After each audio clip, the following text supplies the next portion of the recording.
चलो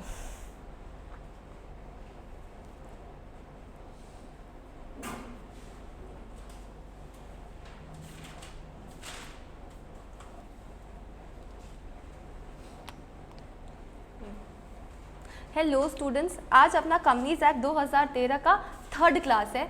सबसे पहले quick revision of the previous class और फिर अपने आज का क्लास स्टार्ट करेंगे।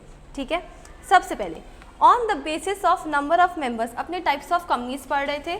सबसे पहले on the basis of number of members, total कितनी टाइप्स ऑफ कंपनीज है? 4 टाइप्स ऑफ कंपनीज है। क्या क्या बता दो तो फटाक से।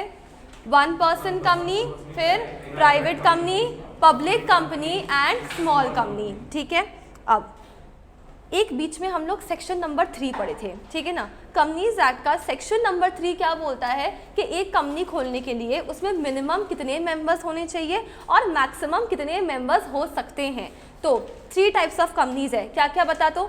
OBC, private, public. ओबीसी में मिनिमम 1, मैक्सिमम 1, प्राइवेट में मिनिमम 2, मैक्सिमम 200 एंड पब्लिक में मिनिमम 7, मैक्सिमम अनलिमिटेड। ठीक है, आते हैं सीधा 1 person company. Section number 2 clause number 62, क्या डेफिनेशन है?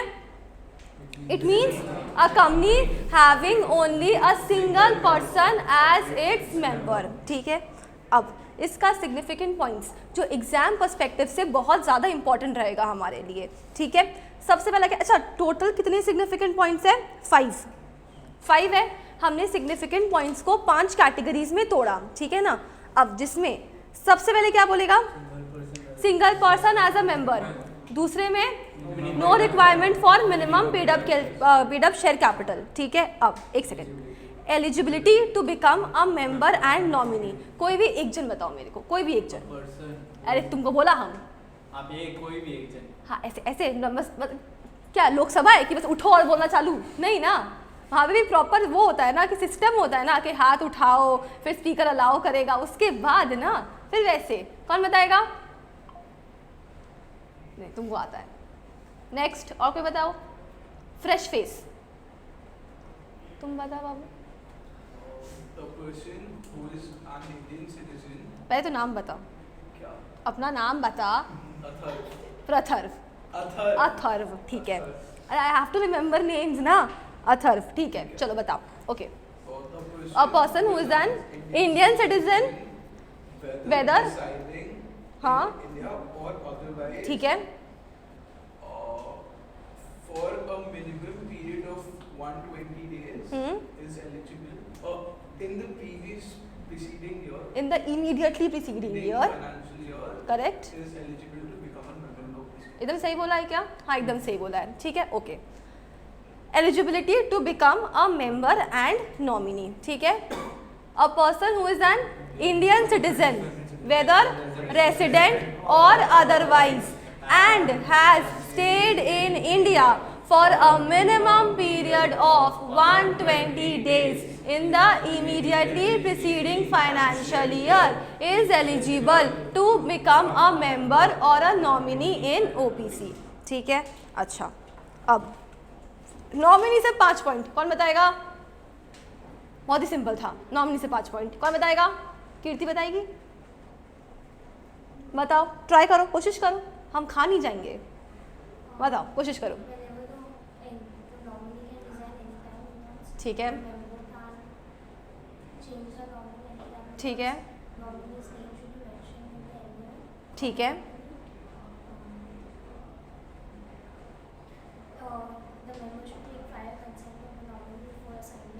बिफोर अपॉइंटिंग हिम, असाइनिंग नहीं, अपॉइंटिंग हिम, ठीक है। और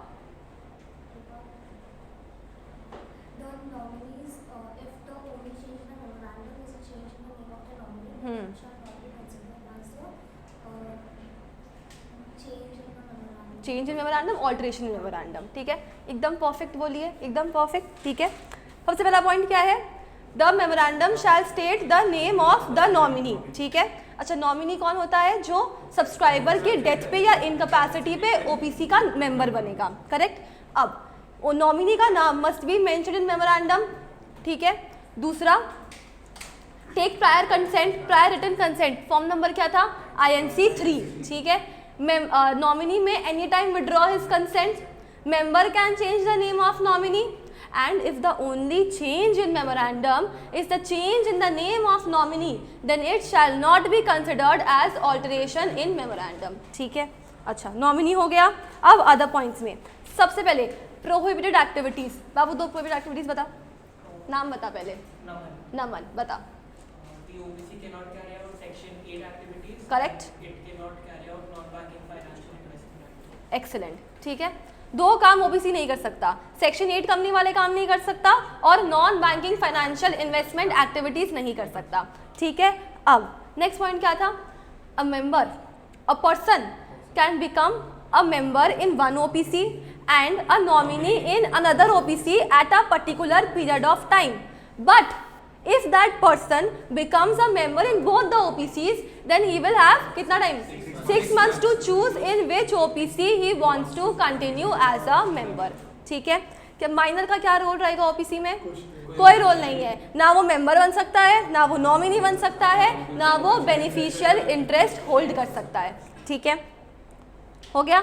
अच्छा फिर एक अच्छा, जो इंसान मेंबर है ओपीसी में वही डायरेक्टर भी बन सकता है, और ओपीसी को अब हम दूसरे फॉर्म ऑफ कंपनी में कभी भी एट एनी टाइम कन्वर्ट कर सकते हैं without meeting any specific criteria. पक्का? अच्छा, प्राइवेट कंपनी. प्राइवेट कंपनी कौन बताएगा मेरे को? अच्छा, 2 क्लॉज नंबर 68 कौन बताएगा? प्राइवेट कंपनी ये बताएगा मेरे को अगस्त्य. प्राइवेट कंपनी ऐसा था, ऐसा था. पब्लिक कंपनी कहाँ गया? एक ईंट रखना पड़ेगा मेरे को यहाँ पे, है ना? कुछ ग्रह पड़े तो फेंक के मारने. यही था. मैं उसका पॉइंट्स याद है, जो था सिग्निफिकेंट पॉइंट्स वो याद है. बोलूं? तुम बोलो तो सही, हम डिसाइड करेंगे सही है कि नहीं. अरे अब कैसे बोलेंगे तो फिर कैसे, और तुम नर्वस कर दे रहे. बोल बाबू, उसका कोई मिनिमम बिंदास बोल एकदम. नो हाँ मिनिमम पेड अप कैपिटल. ठीक है, 2 मिनिमम 200 मैक्सिमम. ठीक है. वो shares transfer of shares is restricted. अच्छा, ओपीसी कैन सिर्फ ओपीसी प्राइवेट कंपनी बन सकते हैं, OPC can be a private company. ठीक है.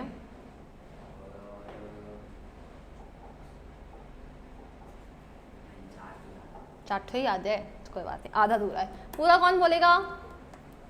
कौन बोलेगा? कौन बोलेगा? कौन बोलेगा? राज बोलेगा. बहुत बोलने का चढ़ा था ना, चलो बोलो. Private company is a company हाँ. which has a minimum paid up share capital distributed among its members Distributed among its members. associated by its articles. Associated by its articles. ओहो हो. Prescribed by its articles. Prescribed by articles? हाँ वही लिखा हुआ है. Articles? हाँ हाँ हम कब लिखा है articles? ये लो, आपका भी लिखा हुआ है, देखो. एक second. As may be prescribed and which by its articles. दोनों में and आ रहा है, बीच में दिख रहा है, और देखो देख भी रहा है, बेशरम लोग हो गए एकदम. चलो, prescribed by articles. स्क्रीन से ही बोला क्या है, बस वो कौन कौन मेंबर में इंक्लूड होगा वो एक पॉइंट आता है. मेरे को पूरा डेफिनेशन चाहिए जो हम पढ़ाए थे. कौन बोलेगा? अंकित ट्राई करेगा, बोलो. It means a company which is having a minimum paid up share capital as may be prescribed and by which its articles, significant points, restrict the right to transfer its shares. Correct. Minimum 2 members, maximum 200. ठीक है. Restriction of transferring the shares into public. है? Public में share transfer नहीं कर सकते. Public में, public को invite नहीं कर Public सकते. को invite नहीं कर सकते. ठीक है. And जो Prohibits invitation to public to subscribe with securities. ठीक है. joint हाँ. shareholders, Joint shareholders. joint shareholder of the company shall be deemed as a single correct. member. Shall be counted as a single member. ठीक है. और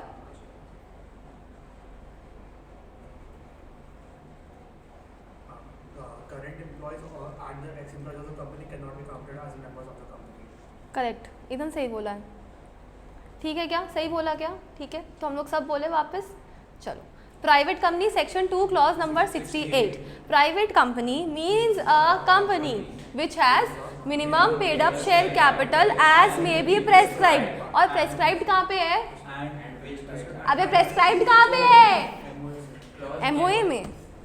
इसमें कहाँ prescribed है? Companies act. कहाँ प्रेस्क्राइब्ड है? कंपनीज एक्ट लॉ में। एक सेकेंड, लास्ट टाइम बताया था ना बाबू, जब एक्ट में कहीं पे भी एज में भी प्रेस्क्राइब लिखा हुआ होता है तो यानी कि लॉ मेकर्स पार्लियामेंट ने यहाँ पे लॉ बनाने का पावर किसको दिया है? रूलिंग पार्टी को दिया है। सेंट्रल गवर्नमेंट रूलिंग पार्टी को दिया है। तो रूलिंग पार्टी जो लॉ बनाएगा उसको हम क्या बोलते हैं? रूल्स बोलते हैं। सब मारूंगी ना, यहाँ रूल्स दिख रहा है? दिख रहा अब वो रूल्स दिख रहा है, यहाँ पे रूल्स लिखा मैंने, और रूल्स में कितना प्रेस्क्राइब्ड है? कुछ भी नहीं है। ठीक है, अच्छा फिर which by its articles, 3 restrictive clauses है। क्या क्या बताओ तो? सबसे पहले restricts the right to transfer its shares, उसके बाद except in case of OPC, limits the number of members up to 200 and prohibits any invitation to public to subscribe in securities। Basically market से पैसा, public से पैसा नहीं उठा सकता। ठीक है, अब ये 200 वाले पॉइंट में ही 2 चीज़ अपने को याद रखना था। पहला क्या कि जो जॉइंट शेयर होल्डर्स है they will be counted as one, and दूसरा जो करंट एम्प्लॉयज़ है कंपनी में उनको हम काउंट नहीं करते, और जो पहले मेंबर, जो पहले एम्प्लॉय थे उनके एम्प्लॉयमेंट के दौरान कंपनी ने उनको शेयर्स अलॉट किया तो वो मेंबर बने। अब उन्होंने एम्प्लॉयमेंट छोड़ दिया है but they are still continuing as a member in the company, they are still holding shares of the company. ऐसे एम्प्लॉयज़ को भी हम काउंट नहीं करेंगे। तो इन शॉर्ट याद रखने के लिए current employees and x employees को हम 200 के लिमिट में काउंट नहीं करते हैं। ठीक है, अब आओ public company, section number 2 clause number 71। अब अगस्त्य वाला डेफिनेशन कि अ public company means a company which is not a private company. लेकिन इसमें 2 चीज़ ध्यान रखना है अपने को। पहला बात कि subsidiary of a public company is deem to be a public company, and दूसरा कि पब्लिक कंपनी खोलने के लिए मिनिमम 7 मेंबर्स चाहिए, मैक्सिमम अनलिमिटेड हो सकते हैं। ठीक है, अब स्मॉल कंपनी के 4 पॉइंट्स हमने याद किए थे। क्या क्या? सबसे पहले it is a private company. ठीक है, paid up share capital 4 crore and turnover 40 crore. Paid up share capital किस साल का लेंगे? करंट ईयर का, और टर्नओवर पिछले साल का। ठीक है, अब ये स्मॉल कंपनी 3 कैटेगरीज पे एप्लीकेबल नहीं करेगा। कौन कौन? Section 8 company governed by special acts and holding and subsidy. ठीक है, 3 कैटेगरीज ऑफ कंपनीज पे स्मॉल कंपनी का डेफिनेशन अप्लाई नहीं करेगा। कौन कौन बताओ तो? Holding subsidiary, section 8 company governed by special acts. पक्का? हाँ, हट गया। कब का चेंज हो गया? चेंज हुए हुए कितना साल हो गया? अभी करंट में 440 है। चलो, ये कंप्लीट हुआ types of companies on the basis of number of members. अब category 4,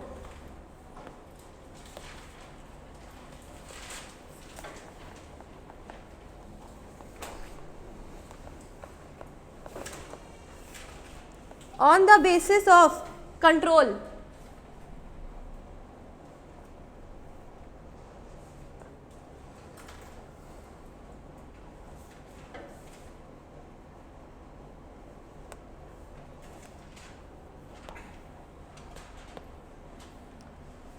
on the basis of control में पहला है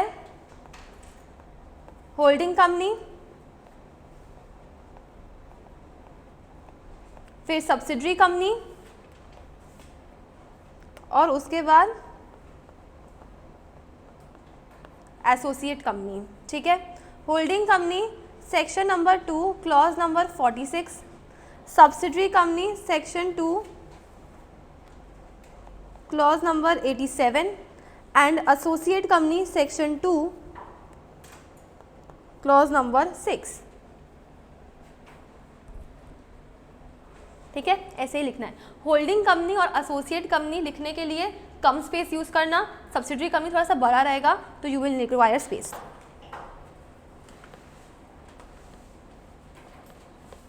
ठीक है, मोहित तुम क्यों नहीं लिख रहे हो? कॉपी नहीं लाया? नेक्स्ट क्लास से लेके आना। कोई बात नहीं, उसका नोट्स ले लेना और नेक्स्ट क्लास से लेके आना, क्या प्रॉब्लम है? और नहीं तो किसी से भी शीट ले लो ना, डबल पेज वाला, लिख लो। ठीक है। तो on the basis of control 3 types की कंपनी है, क्या क्या बताओ? सबसे पहले होल्डिंग कंपनी, फिर सब्सिडरी कंपनी और फिर associate company. Holding company under section 2 clause number 46, subsidiary 2 clause 87, associate 2 clause 6। सबसे पहले होल्डिंग सब्सिडरी पढ़ते हैं, ठीक है। अब होल्डिंग कंपनी का डेफिनेशन क्या वाला सुनो। Holding company means a company which has subsidiaries, यही है। It means a company which has subsidiaries.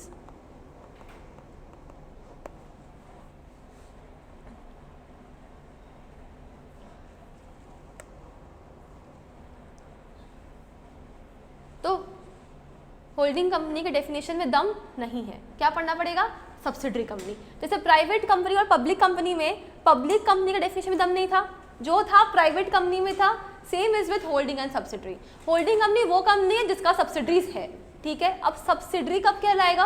वो सब्सिडरी कंपनी का डेफिनेशन पढ़ना पड़ेगा। उसके पहले एक बार एसोसिएट कंपनी पढ़ लेते हैं। अभी कुछ मत लिखना, एक बार खाली सुन लो, ठीक है। अच्छा, एक होता है, सुनो ना, देखो, एक होता है इन्वेस्टिंग कंपनी, ठीक है। इन्वेस्टिंग कंपनी क्या करेगा? मेजरली काम क्या होगा उसका? इन्वेस्ट करना, ठीक है। अब एक इन्वेस्टिंग कंपनी सामने वाले कंपनी में कितना इन्वेस्ट करे जिससे वो सामने वाला कंपनी उसका एसोसिएट बन जाए।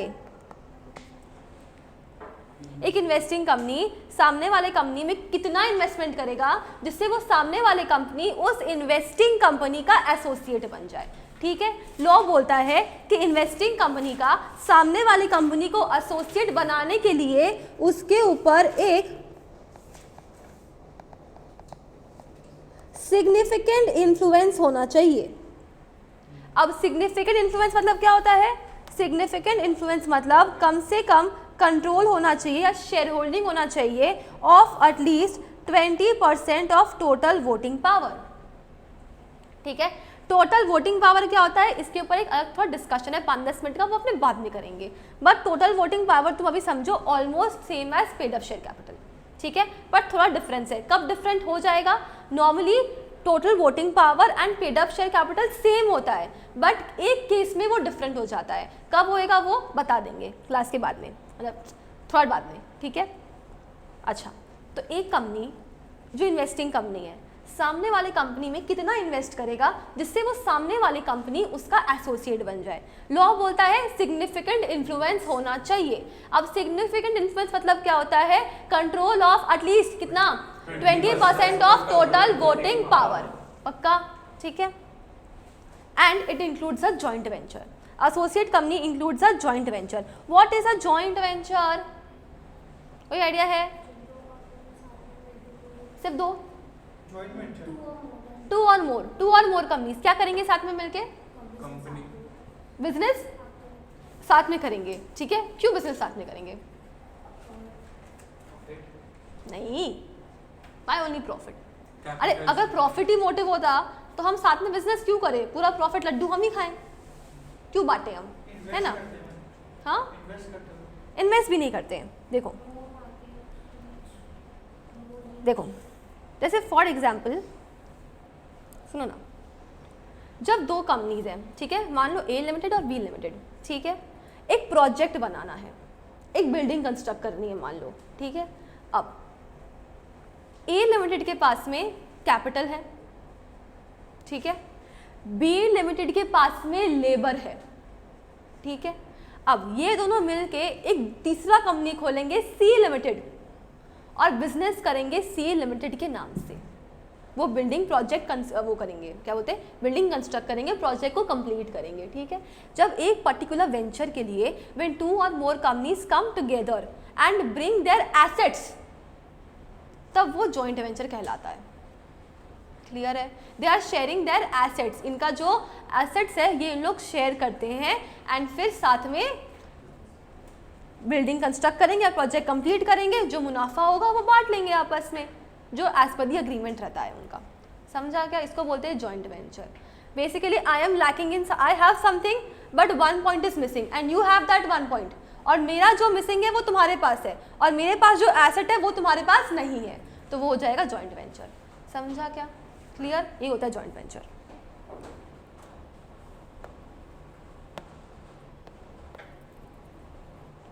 चलो देखो, associate company,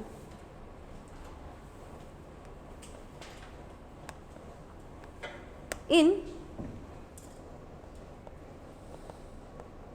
relation to another company। अच्छा, यहाँ पे बोला है in relation to another company, मतलब किसका बात हो रहा है यहाँ पे? इन्वेस्टिंग कंपनी का बात हो रहा है यहाँ पे। Means a company in which that other company exercises, नहीं,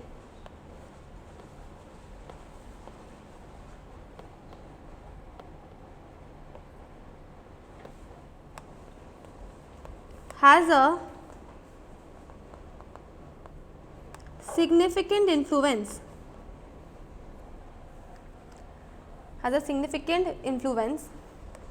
but is not a subsidiary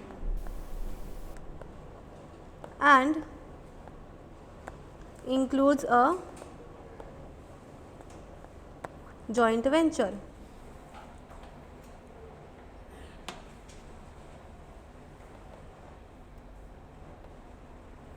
The term significant influence means control of at least 20% of total voting power. ठीक है, पहले यहाँ पे टोटल वोटिंग पावर के इंस्टेड में paid up share capital लिखा हुआ होता था, बट वो अब चेंज हो चुका है और अब टोटल वोटिंग पावर लिखा जाता है। ठीक है, ये है एसोसिएट कंपनी। अब यहाँ पे which is but is not a subsidiary क्यों लिखा हुआ है? जब हम सब्सिडरी कंपनी का डेफिनेशन पढ़ेंगे तब हमको समझ में आ जाएगा। ठीक है,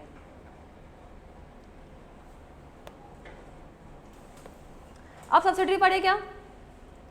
होल्डिंग क्लियर है, एसोसिएट क्लियर है, अब आओ subsidiary company.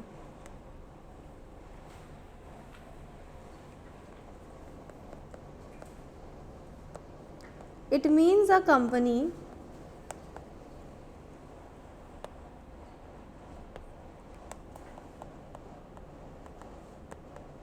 in which the holding company either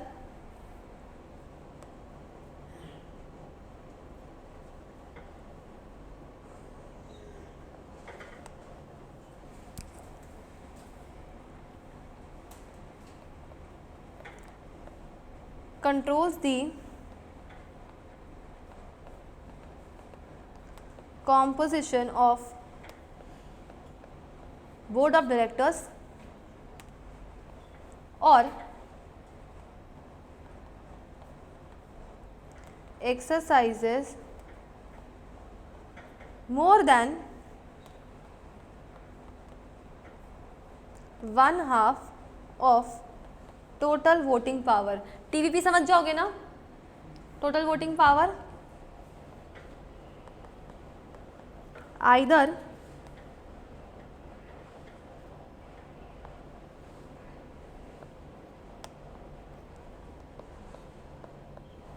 alone or together with one or more of its subsidiaries।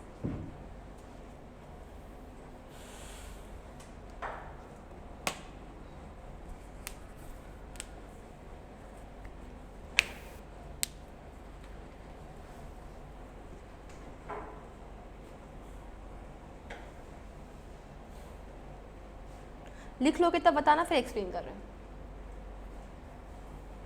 It means a company in which the holding company either controls the composition of board of directors or exercises more than 1/2 of total voting power either alone or together with one or more of its subsidiaries. ठीक है, पक्का। अब एक company है, लिख लिए सब, done है। उधर में लिख लिया क्या? बाकी लिखो, फटाफट लिखो।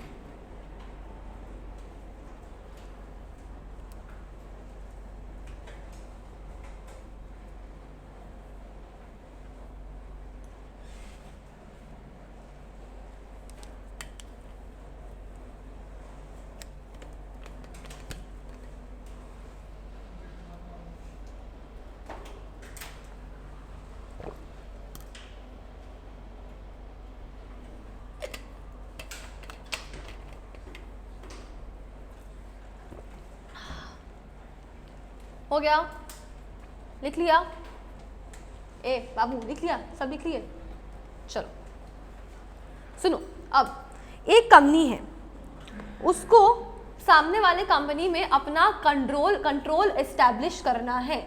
तो जो कंपनी कंट्रोल एस्टैब्लिश करेगा वो होता है होल्डिंग कंपनी, और जिस कंपनी पे कंट्रोल एस्टैब्लिश किया जा रहा है वो बन जाएगा सब्सिडरी कंपनी। अब कंट्रोल एस्टैब्लिश कैसे कर सकते हैं? दो तरीका है, दोनों में से कोई एक भी तरीका अगर कंडीशन सेटिस्फाई हो गया तो होल्डिंग सब्सिडरी का रिश्ता एस्टैब्लिश हो जाएगा। ठीक है, पहला क्या है? पहला ये है controls the composition of board of directors. मतलब एक कंपनी डिसाइड कर रहा है कि सामने वाले कंपनी के बोर्ड में कौन डायरेक्टर बनेगा, कौन डायरेक्टर नहीं बनेगा, तो तुम उसके सब्सिडरी हो, वो तुम्हारा होल्डिंग है। या तो वो तुम्हारे कंपनी का मोर देन 50%, 1/2 मतलब क्या होता है? 50%, मोर than 1/2 of total voting power hold कर रहा है। अब व्हेन आई से मोर देन 1/2 इसका मतलब क्या होता है? सुनो ना, जैसे मेजॉरिटी के लिए, ठीक है, अगर 100 टोटल है, ठीक है, तो मेजॉरिटी के लिए कितना चाहिए होगा?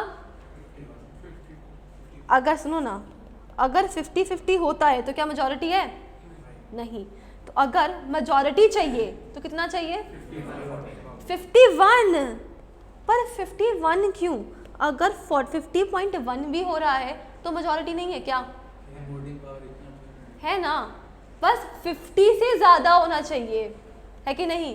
देखो ना, एग्जैक्ट 50 बोला ना, एग्जैक्ट 51 बोला, क्या बोला? मोर देन 50 बोला।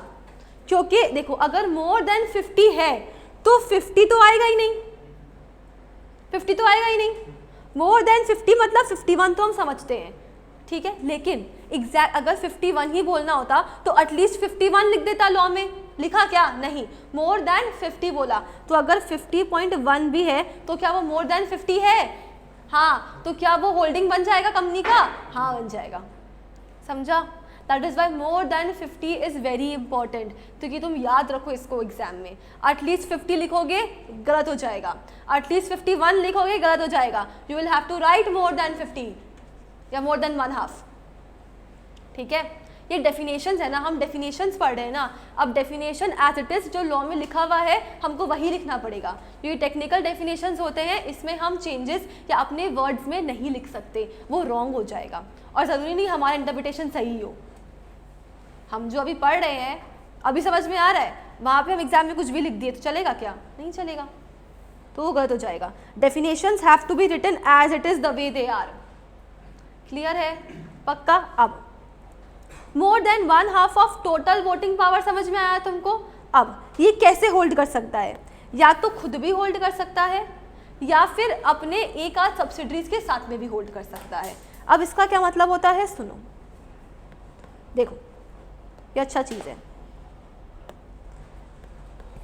जैसे मान लो एक कंपनी है ए लिमिटेड, ठीक है। अब ये जो ए लिमिटेड है ये बी लिमिटेड में 51% होल्ड कर रहा है टोटल वोटिंग पावर का। तो क्या ये होल्डिंग है? क्या ये इसका सब्सिडरी है? ठीक है। अब सुनो, बी लिमिटेड ने एक और कंपनी खोला सी लिमिटेड, चलेगा क्या? अब इस सी लिमिटेड का जो शेयर होल्डिंग है ना वो कुछ ऐसा है, ठीक है? कैसा है देखो, ए लिमिटेड होल्ड कर रहा है 30%, ठीक है? बी लिमिटेड होल्ड कर रहा है 21%। समझा क्या? समझा? चलेगा? चलेगा क्या? तो ये जो सी लिमिटेड है ये किसका सब्सिडरी है? ए का सब्सिडरी है, पक्का? अच्छा, अब दूसरा कुछ एग्जाम्पल लेते हैं। जैसे मान लो सी लिमिटेड का जो शेयर होल्डिंग है ना वो कुछ ऐसा है कि जो बी लिमिटेड है ना ये ही पूरा 51% होल्ड कर रहा है, तब क्या बोलेंगे? क्या है?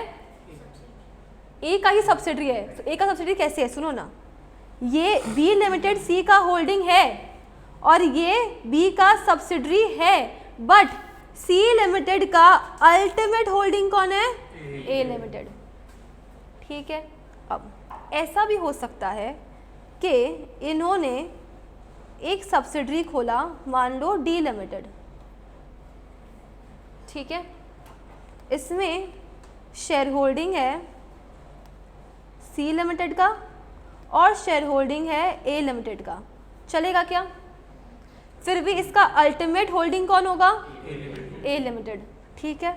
अब क्या, सुनो ना, अब ऐसे हम कितना सब्सिडरीज खोल सकते हैं? ये तो पूरा फैमिली ट्री बनते जा रहा है ना, तो हम ऐसा कितना सब्सिडरीज खोल सकते हैं? सुनो, ए लिमिटेड बी लिमिटेड खोल सकता है, बी लिमिटेड सी लिमिटेड खोल सकता है, पर सी लिमिटेड ई लिमिटेड नहीं खोल पाएगा। वर्टिकली सुनो ना, ये हो गया वन लेयर, फर्स्ट लेयर, और ये हो गया second layer. Vertically 2 layers of subsidiaries ही हो सकता है। तो 2 लेयर में कितने जनरेशन आ गए? 3 जनरेशन आ गए। वर्टिकली 2 लेयर ऑफ सब्सिडरी ही हो सकता है, लेकिन हॉराइजॉन्टली आप कितना भी खोल सकते हो। अभी तक हॉराइजॉन्टली में कोई लिमिट नहीं है। अच्छा, ये तो ना हॉराइजॉन्टली खोल सकता है ना ये वर्टिकली खोल सकता है। सी लिमिटेड तो फाइनल डेडलाइन है, ऊपर से maximum vertically 2 layers of subsidiaries हो सकता है, हॉराइजॉन्टली आप कितना भी एक्सपैंड कर सकते हो, कोई प्रॉब्लम नहीं है। समझे? Are you clear? पक्का? हाँ हाँ हाँ, क्या बी भी और खोल सकता है? अरे डी चाहे तो डी भी तो खोल सकता है, डी भी खोल सकता है। फर्स्ट लेयर में आ रहा है ना, डी भी खोल सकता है। यहाँ पे अगर एफ लिमिटेड आ गया तो ये भी खोल सकता है। आप हॉरिजॉन्टली कितना भी एक्सपैंड कर सकते हैं, वर्टिकली सिर्फ 2 लेयर का लिमिट है और एडिशनल 2 का लेयर लिमिट है, क्योंकि ये तो फर्स्ट में आ ही गया है ना, इसके बाद और एडिशनल 2 हो सकता है। समझा क्या? पक्का? I am very clear with the concept. किसी को थोड़ा भी डाउट है तो पूछ लो। श्योर? हाँ हाँ, 2 लेयर तक तो अलाउड ही है बाबू। ए के बाद बी और बी के बाद सी अलाउड है, सी के बाद अलाउड नहीं है। जैसे फॉर एग्जाम्पल, अगर तुम्हारे दादाजी है, तुम्हारे पापा अलाउड है, तुम अलाउड हो, तुम्हारे बाद अभी अलाउड नहीं है। समझा? तो 3 लेयर आ गया ना, 3 जनरेशन आ गया ना, यहाँ पे भी वही बोलना चाह रहा है। समझा क्या? पक्का? Very clear. अब तुम्हारे भाई बहन कितने भी हो सकते हैं, पापा के भाई बहन कितने भी हो सकते हैं। समझ आया? पक्का? पर ग्रैंडफादर और ग्रैंडमदर तो एक ही रहेगा बस। इससे और गिर के हम नहीं समझा सकते। क्लियर है क्या? पक्का? एकदम क्लियर। एसोसिएट एकदम ही अलग है, ठीक है? एसोसिएट का ना होल्डिंग से रिश्ता है ना सब्सिडी से रिश्ता है। एसोसिएट का रिश्ता उसके इन्वेस्टिंग कंपनी से है। यहाँ पे जो अदर कंपनी लिखा है ना, ये जो अनदर कंपनी लिखा है ना, ये अनदर कंपनी क्या है, in relation to another company, यानी कि जो अनदर कंपनी है ये इन्वेस्टिंग कंपनी है। अब एक इन्वेस्टिंग कंपनी सामने वाले कंपनी में कितना इन्वेस्ट करे कि वो सामने वाला कंपनी उसका सब्सिडरी बन जाए, तो बोलता है आपको कम से कम भी 20% of total voting power hold करना पड़ेगा। ठीक है, अब तुम मेरे को बताओ कि अगर मिनिमम 20% होल्ड करना है तो मैक्सिमम कितना होल्ड कर सकते हैं? मैक्सिमम 50 होल्ड कर सकते हैं, क्योंकि जैसे ही 50 क्रॉस किया वो क्या बन जाएगा, सब्सिडरी बन जाएगा, और वही इन्वेस्टिंग कंपनी क्या बन जाएगा, होल्डिंग कंपनी बन जाएगा। समझा? तो होल्डिंग और सब्सिडरी के बीच में रिश्ता है, इन्वेस्टिंग और एसोसिएट के बीच में रिश्ता है। क्लियर? एकदम पक्का? Sure?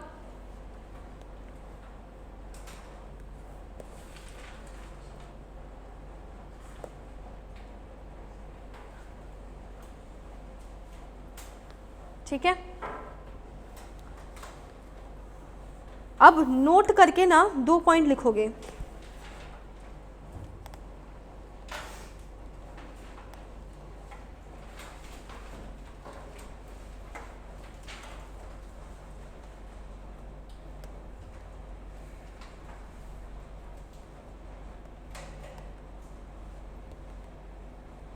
Vertically, there can be maximum 2 layers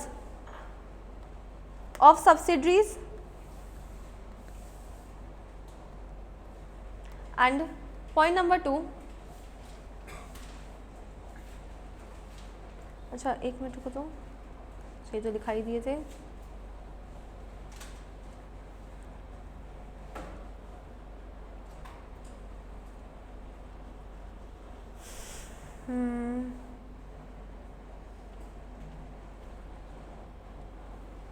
ये भी लिखोगे कि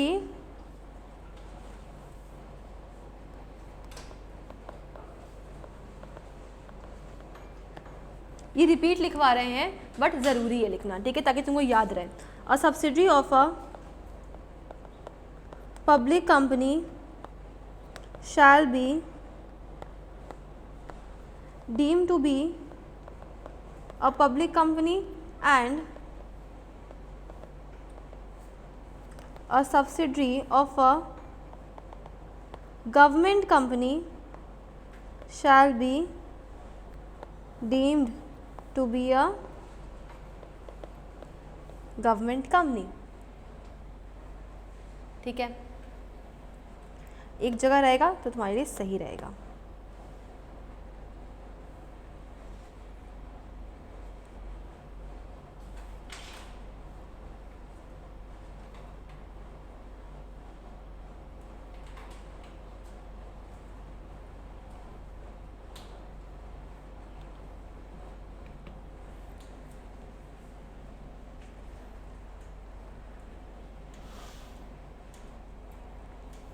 ठीक है, क्लियर?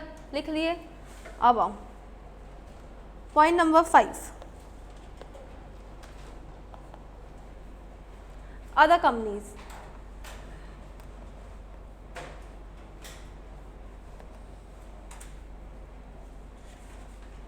अदर कंपनीज, सबसे पहले गवर्नमेंट कंपनी।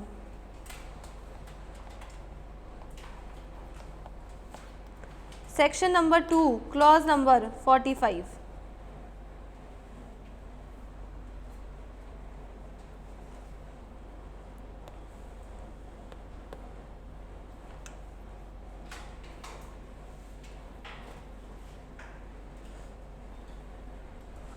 ठीक है, स्टार्ट करें।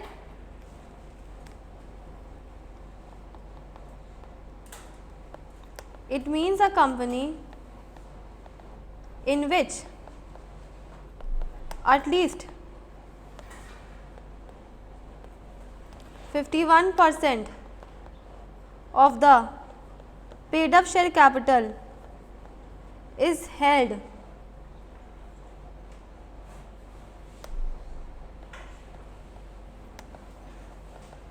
either by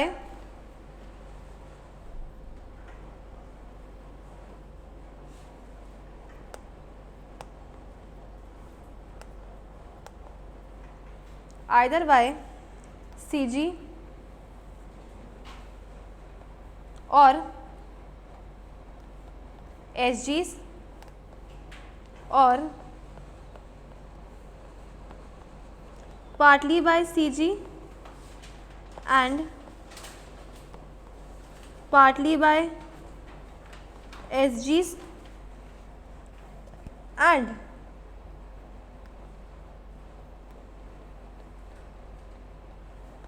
includes a subsidiary of such government company. Very simple definition, कोई हाथी घोड़ा है ही नहीं इसमें.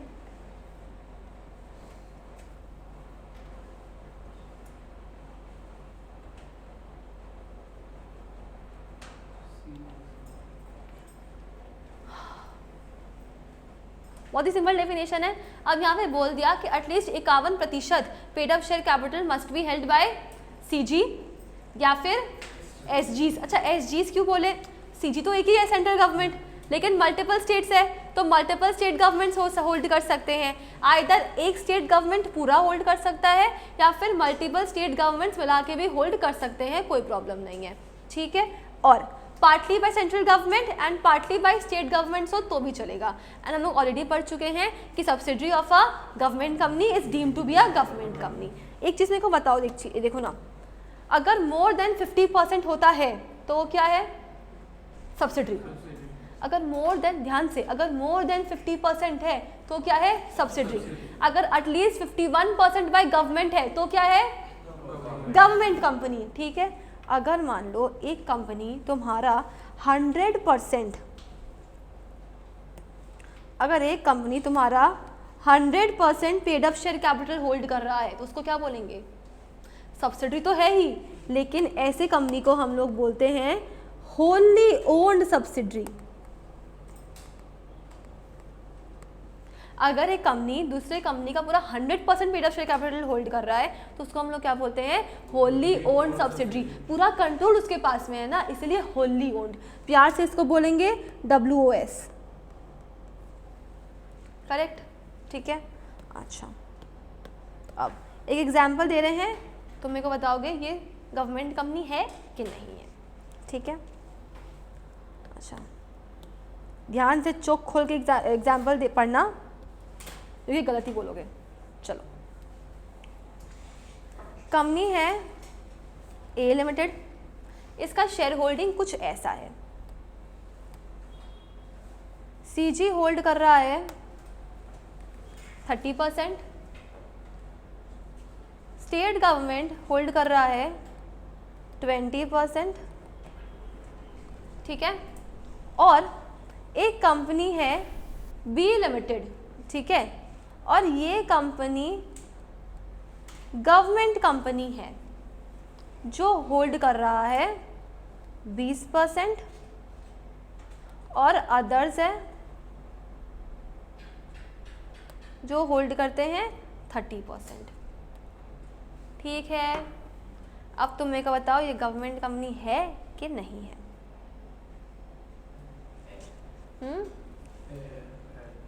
है? पक्का? एकदम श्योर? ठीक है. पक्का? डेफिनेशन पढ़ लिए हो, क्वेश्चन पढ़ लिए हो. ठीक है. पक्का? अच्छा, हम क्या बोले थे? गलत ही बोलोगे, और एज यूजुअल गलत ही बोले हो. ठीक है. कौन कौन सा शेयर होल्डिंग लिए बताओ तो? सेंट्रल गवर्नमेंट का शेयर होल्डिंग लिए. ठीक है. फिर ये भी लिए. उसके बाद बाबू ये क्यों लोगे? डेफिनेशन क्या बोल रहा है? हैं? कहाँ बोला? एक सेकेंड, बोला है इंक्लूड्स. क्या बोला है? इंक्लूड्स. यहाँ पे हम क्या दिए हैं? बी लिमिटेड जो एक खुद गवर्नमेंट कंपनी है, यही तो बोले हैं. हम ऐसा बोले कि वो सब्सिडरी है इस कंपनी का? बोले क्या? नहीं बोले. हमको क्या देखना है कि ए लिमिटेड गवर्नमेंट कंपनी है कि नहीं है. अब एक बात बताओ, ये सब्सिडरी भी होगा तो कैसे चलेगा? होल्डिंग कंपनी सब्सिडरी कंपनी में शेयर्स होल्ड कर सकता है, बट क्या सब्सिडरी कंपनी उसके होल्डिंग कंपनी में शेयर्स होल्ड कर सकता है? नहीं. तुम्हारे माँ बाप है ना, तुम उनके माँ बाप बन सकते हो? नहीं ना, यहाँ पे भी सेम केस है, समझा? तो ये वाला आएगा क्या? आएगा? अभी भी हाँ बोल रहा है, मैं उठूँ। अरे मतलब समझ गए। ये वाला आएगा क्या? इंक्लूड होगा क्या 51 की लिमिट में? नहीं होगा। और अदर्स में नहीं होगा। तो ये कितना हुआ? 50 हुआ। तो क्या बोलोगे? गवर्नमेंट कंपनी नहीं है। तो मिनिमम कितना होना चाहिए? 51 होना चाहिए। And stick to the legal language, stick to the legal provision. क्या बोल रहा है? सेंट्रल गवर्नमेंट और स्टेट गवर्नमेंट का ही शेयर होल्डिंग लेना है। बाकी सब क्या है? बाकी सब डिस्ट्रैक्शन है। केवल सेंट्रल गवर्नमेंट और स्टेट गवर्नमेंट का ही शेयर होल्डिंग लेना है। तुमको नीचे कितना कुछ बोल दे कि ये इसका सब्सिडरी है, ये इसका वो है, इसमें शेयर इतना गवर्नमेंट होल्ड कर रहा है, नहीं। समझ आया? पक्का? एकदम श्योर है? अब तुम्हारे एग्जाम में क्वेश्चन कैसे आता है तुम सुनो। देखो यही देगा, एक कंपनी दे दिया ए लिमिटेड, ठीक है। अब सेम सेंट्रल गवर्नमेंट का होल्डिंग 30%, स्टेट गवर्नमेंट का होल्डिंग 20%। अब एक कंपनी है बी लिमिटेड जिसमें state government of West Bengal hold करता है 21% और स्टेट गवर्नमेंट ऑफ महाराष्ट्र है जो होल्ड करता है 30%। तो ये मिला करके यहाँ इसमें होल्ड कर रहा है ये मिला के इसमें होल्ड कर रहा है 20% और बाकी अदर्स है तुम्हारा 30%। अब ए लिमिटेड जो कंपनी है ना, इसने 51% शेयर्स होल्ड कर रखा है of a company C limited which is a non government company. तो अब तुमको ये भी बताना है कि ए लिमिटेड का स्टेटस क्या है, ठीक है। और उसी अकॉर्डिंग जो ए लिमिटेड का स्टेटस रहेगा उसी अकॉर्डिंग ये सी लिमिटेड का स्टेटस क्या रहेगा, ठीक है। तो अब मेरे को बताओ ए लिमिटेड क्या है? गवर्नमेंट कंपनी कि non government company? Non government company है। अब अगर ये 51% होल्ड कर रहा है तो क्या ये इसका होल्डिंग और ये इसका सब्सिडरी है क्या? हाँ, होल्डिंग सब्सिडी तो है, पर क्या ये गवर्नमेंट कंपनी हो जाएगा क्या? नहीं, क्योंकि सामने वाला खुद ही क्या है? नॉन गवर्नमेंट कंपनी है। पक्का? एकदम क्लियर। होल्डिंग सब्सिडरी मोर देन 50, गवर्नमेंट होने के लिए मिनिमम 51। किसका share holding? Central government and state government का। पक्का? केवल और दूसरा कोई चंद आ जाए तुमको नहीं लेना है उसका शेयर होल्डिंग परसेंटेज, केवल सेंट्रल गवर्नमेंट और स्टेट गवर्नमेंट। समझा? एकदम क्रिस्टल क्लियर, ठीक है।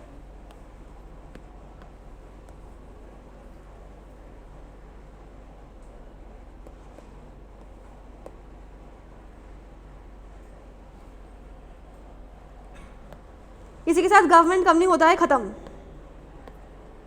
नेक्स्ट आओ, second.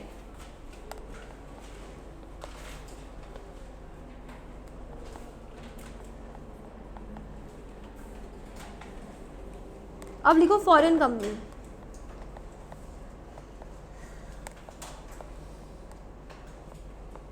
Two clause number 42।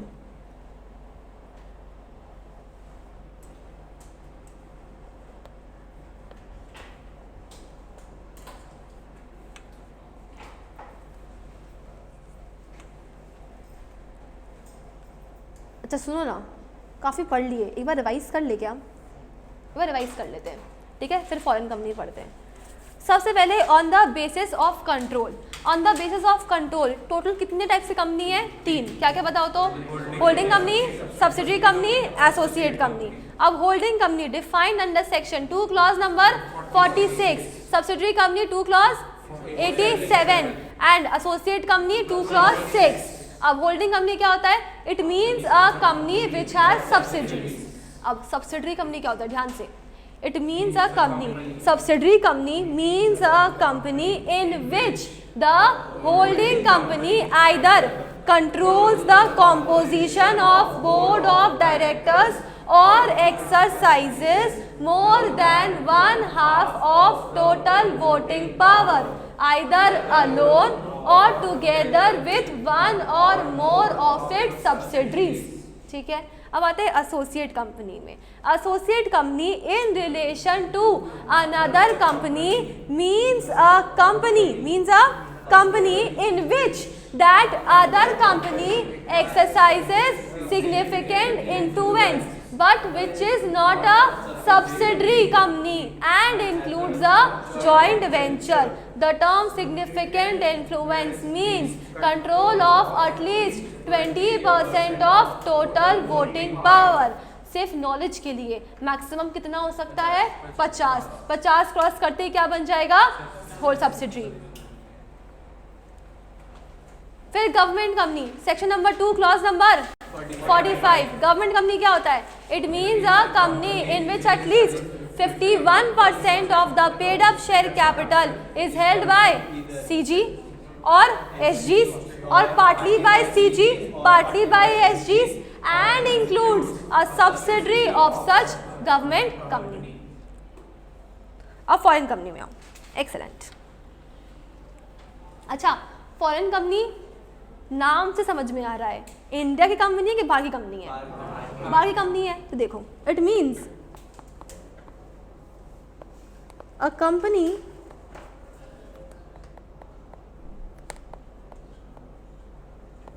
Incorporated outside India but नहीं, देखो तो एंड है शायद।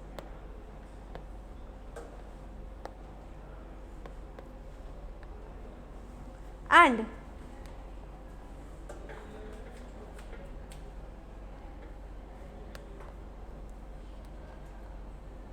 has a place of business in India, either itself or through an agent or physically or electronically, and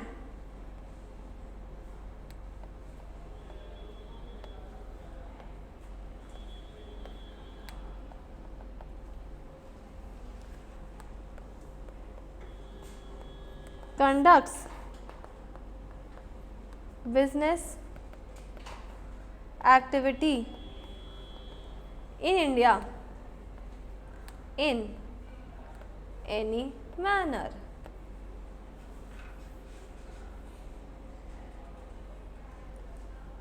बस ठीक है। अब मुझे एग्जाम्पल दो, फॉरेन कंपनी का एग्जाम्पल दो। एमएनसीज हो गए, और बेसिकली एमएनसीज में सभी आ जाते हैं, ठीक है ना। जितनी भी मल्टीनेशनल कंपनीज है, ये सब क्या है? फॉरेन कंपनीज हैं, ठीक है। तो यानी कि ऐसी कंपनी है जो बाहर में इनकॉर्पोरेट हुई है पर इंडिया में उसका धंधा है, इंडिया में उसका प्रेजेंस है।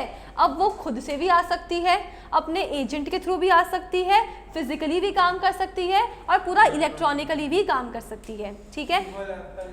करेक्ट, ठीक है। इंडिया में धंधा है, हो गया, बस यही है फॉरेन कंपनी। हाँ, तो क्या है? फॉरेन कंपनी ही है। जैसे यूनिलीवर लिमिटेड बाकी कंपनी है, इंडिया में उसका प्रेजेंस है via it's agent HUL, Hindustan Unilever limited, है कि नहीं? बस यही है, और क्या। एजेंट नहीं, खुद से ही है, उसी का तो पूरा होल यून सब्सिडरी है, खुद ही हुआ, समझा क्या? बस यही है। तो बताओ मेरे को, फॉरेन कंपनी क्या है? Foreign company means a company incorporated outside India and has a place of business in India, either itself or by agent or physically or electronically, and conducts business activity in India in any manner. पक्का? Government company, foreign company. अब आओ,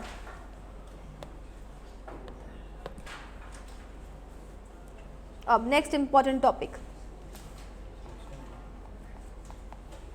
section 8 company.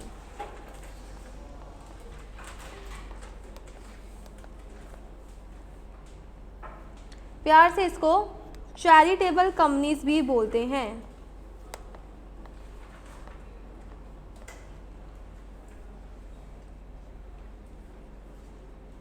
ठीक है,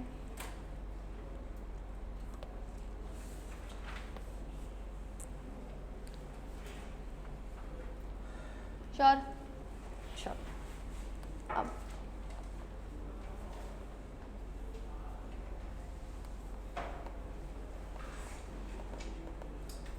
सबसे पहले 3 conditions to be satisfied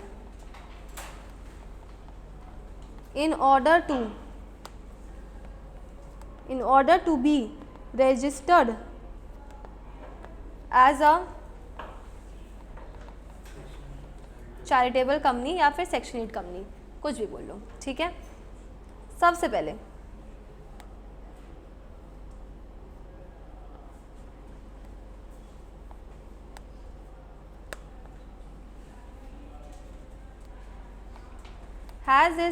has its objects as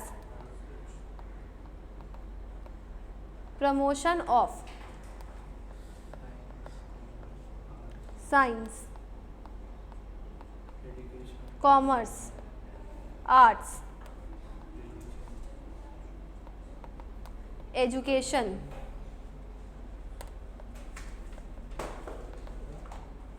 protection of environment,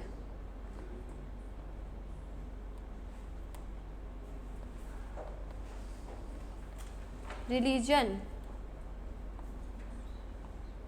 research, sports, social welfare, charity, etc.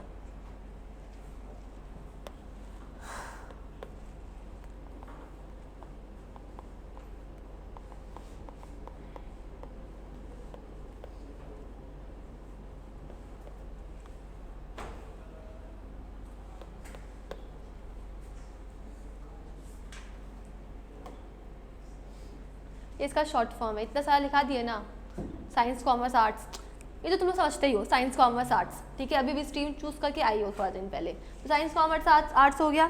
फिर ई से 2 education और प्रोटेक्शन ऑफ एनवायरनमेंट, फिर आर्ट्स से 2 क्या, रिलीजन और रिसर्च, फिर एस से 2 स्पोर्ट्स एंड सोशल वेलफेयर, और लास्ट में एक है चैरिटी है। सारा याद रहे तो बहुत अच्छा बात है, नहीं याद रहे 4-5 भी याद रहे तो चलेगा, ठीक है, बट इजी है। फिर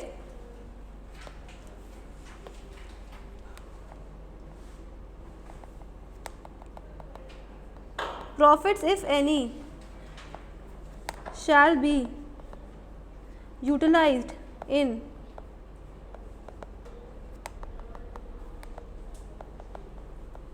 promoting its objects and prohibits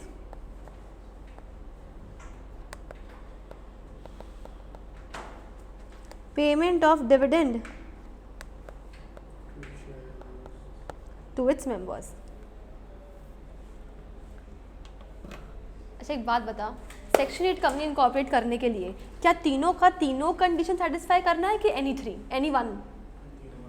तीनों का सेटिस्फाई करना है अपने को, ठीक है। इसलिए पहले लिखा दिए 3 कंडीशंस टू बी सेटिस्फाइड, यानी कि all the 3 conditions need to be satisfied. जहाँ पे भी और लिखा हुआ रहता है वहाँ पे दोनों में से कोई एक भी होगा तो चलेगा, जहाँ पे सिर्फ कुछ नहीं लिखा हुआ है या हम लिखा दिए ऑलरेडी मेंशन कर दिए हैं तो तीनों सेटिस्फाई करना है। जैसे यहाँ पे अपने को तीनों सेटिस्फाई करना है। अब एक सेक्शन 8 कंपनी का ऑब्जेक्ट्स क्या हो सकता है? Promotion of science, commerce, arts, education, protection of environment, 2 R से क्या क्या, रिलीजन, रिसर्च, एस से 2 स्पोर्ट्स एंड सोशल वेलफेयर। क्या ये सारा का सारा होगा? नहीं, कॉम्बिनेशन ऑफ एनी 1 2 3 कुछ भी हो सकता है, सारा हो जरूरी नहीं है। एंड तीसरा क्या है? Prohibits the payment of dividend, prohibits the payment of dividend to its members. अब what do you mean by the term dividend? Any idea है? डिविडेंड का आइडिया है क्या? हाँ, बेसिकली क्या होता है, कंपनी को प्रॉफिट हुआ, ठीक है, अब ये प्रॉफिट कंपनी अपने शेयर होल्डर्स के साथ में बांटना चाहती है। तो जब प्रॉफिट का एक हिस्सा कंपनी अपने शेयर होल्डर्स के साथ में बांटती है या शेयर होल्डर्स को डिस्ट्रीब्यूट करती है, उसी को हम क्या बोलते हैं? डिविडेंड बोलते हैं। और जो प्रॉफिट का हिस्सा कंपनी अपने पास रख लेती है उसको हम रिटेन्ड अर्निंग्स बोलते हैं, जिसको तुम लोग प्लाउइंग बैक ऑफ प्रॉफिट बोलते हो। समझा क्या? यही है डिविडेंड। क्लियर? तो मेरे को बताओ 3 conditions to be satisfied in order to be registered as a charitable company. क्या क्या है? सबसे पहले has its objects promotion of science, commerce, arts. 2 E से education, protection of environment. 2 R से रिलीजन, रिसर्च। और 2 एस से स्पोर्ट्स और सोशल वेलफेयर। लास्ट में चैरिटी याद रहे तो ठीक है, नहीं याद रहे तो कोई बात नहीं। अब नेक्स्ट, फिर profits if any shall be utilized in promoting its objects, and finally prohibits the payment of dividend to its members. Sure?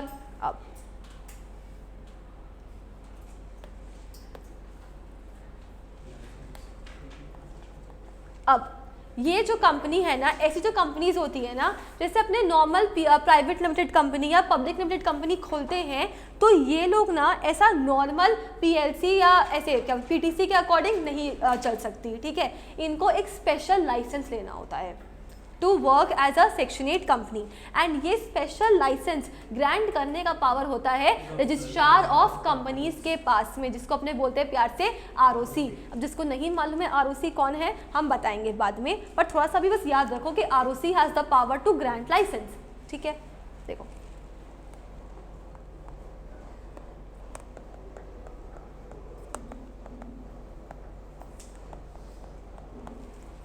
Power to issue licence ROC.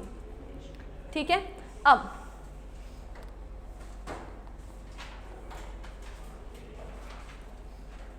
Section 8 company के पास में 2 बहुत अच्छे बेनिफिट्स है। क्या बेनिफिट्स है? जैसे private company अपने नाम के आगे प्राइवेट लिमिटेड लगाता है, पब्लिक कंपनी अपने नाम के आगे लिमिटेड लगाता है। सेक्शन 8 कंपनी अपने नाम के आगे ना प्राइवेट लिमिटेड लगाएगा ना लिमिटेड लगाएगा, वो क्या लगाता है? फाउंडेशन, एसोसिएशन, क्लब, ये सब लगाता है। ठीक है, जैसे रिलायंस फाउंडेशन सुने हो, टाटा फाउंडेशन सुने हो, वही है।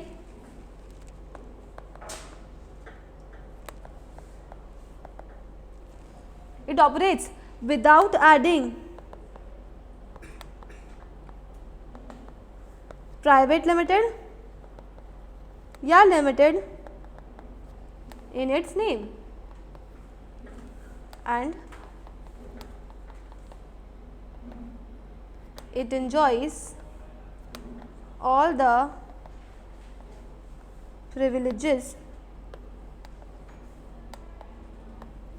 of a public company. एक नॉर्मल पब्लिक कंपनी को जितने बेनिफिट्स और प्रिविलेजेस मिलते हैं वो सारे एक सेक्शन 8 कंपनी को मिलते हैं। क्लियर? ठीक है, अब लाइसेंस ग्रांट कौन कर रहा है? आरओसी। लाइसेंस कैंसिल कौन करेगा? लाइसेंस कैंसिल करेगा आरडी। सेंट्रल गवर्नमेंट का ही पार्ट है आरओसी और सेंट्रल गवर्नमेंट का ही पार्ट है RD. It's just that they are different departments. ROC registrar of companies, RD है रीजनल डायरेक्टर। ये लोग का काम क्या है, कैसे इन लोग फॉर्म हुए, बताएंगे, सब बताएंगे, ये बस नाम याद रखो। Power to cancel licence is with RD, जिसको बोलते हैं प्यार से रीजनल डायरेक्टर। क्या बोलते हैं? Regional director. अब कौन से ग्राउंड्स पे कैंसिल कर सकता है? ऐसा नहीं कि बस आया मुंह उठाया कैंसिल कर दिया लाइसेंस, नहीं, there has to be valid grounds for cancelling the licence.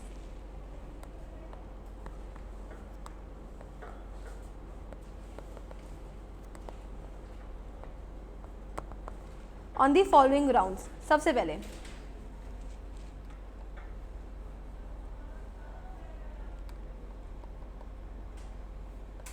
violates the provisions of, अच्छा सुनो ना, हम सेक्शन 8 कंपनी के बगल में तुमको कोई क्लॉज और सेक्शन नंबर नहीं लिखाए, क्यों नहीं लिखाए हैं? हाँ, क्योंकि सेक्शन चैरिटेबल कंपनी के बारे में कौन सा सेक्शन में लिखा हुआ है? Section 8।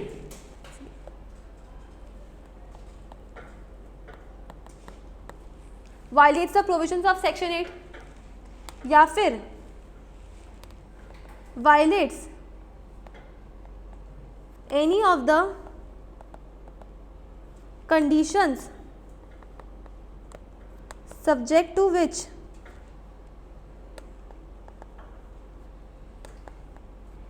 license was issued।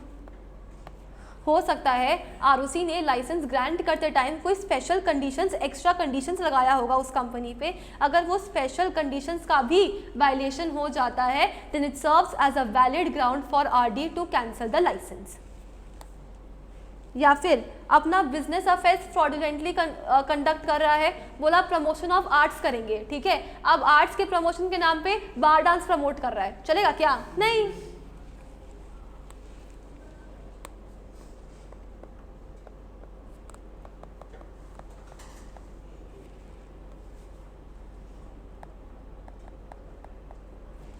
Conduct it's business fraudulently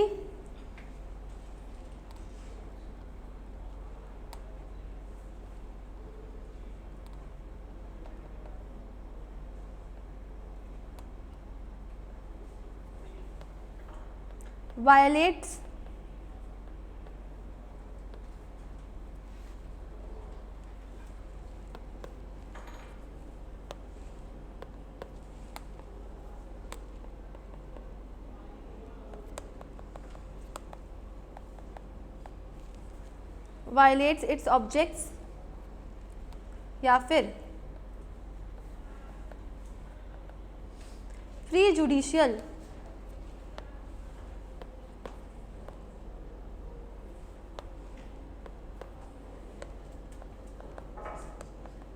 to public interest।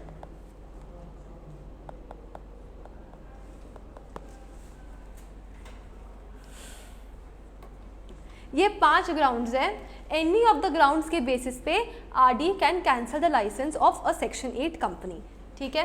5 grounds कौन कौन सा है बताओ तो। सबसे पहले violates the provision of section 8 या फिर violates the special conditions, violates the any of the special conditions subject to which the licence was issued या फिर कंडक्ट्स बिजनेस फ्रॉडुलेंटली या फिर violates its objects and prejudicial to public interest. अब ये prejudicial to public interest का मतलब क्या होता है? जनहित के खिलाफ है, समझा? जनहित के खिलाफ है, यानी कि उसके कुछ प्रमोट करने से या उसके कुछ प्रमोट करने से हो सकता है समाज में खराब असर पड़े, लोगों पे खराब असर पड़े। इसी को बोलते हैं prejudicial to public interest, जनहित के खिलाफ है, समझा? पक्का? Are you sure?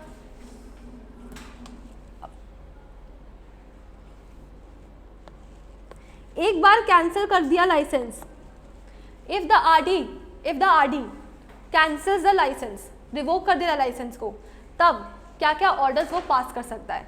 Licence cancel करेंगे तो कुछ तो ऑर्डर, कुछ तो वर्डिक्ट देना पड़ेगा ना, तो क्या क्या ऑर्डर दे सकता है, ठीक है। ऑन रेवोकेशन,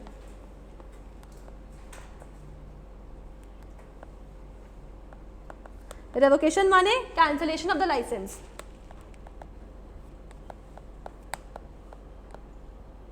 आरडी में पास एन ऑर्डर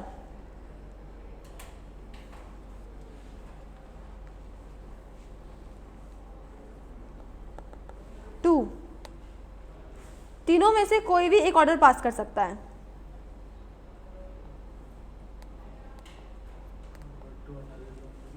हाँ, अलाउ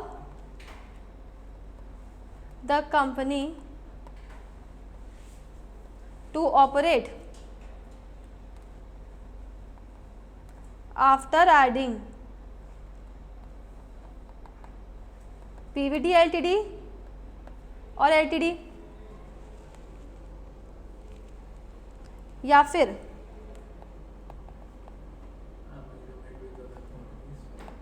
वाइंडिंग अप या फिर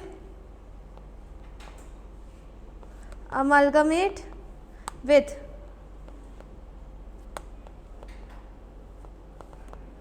another section 8 company having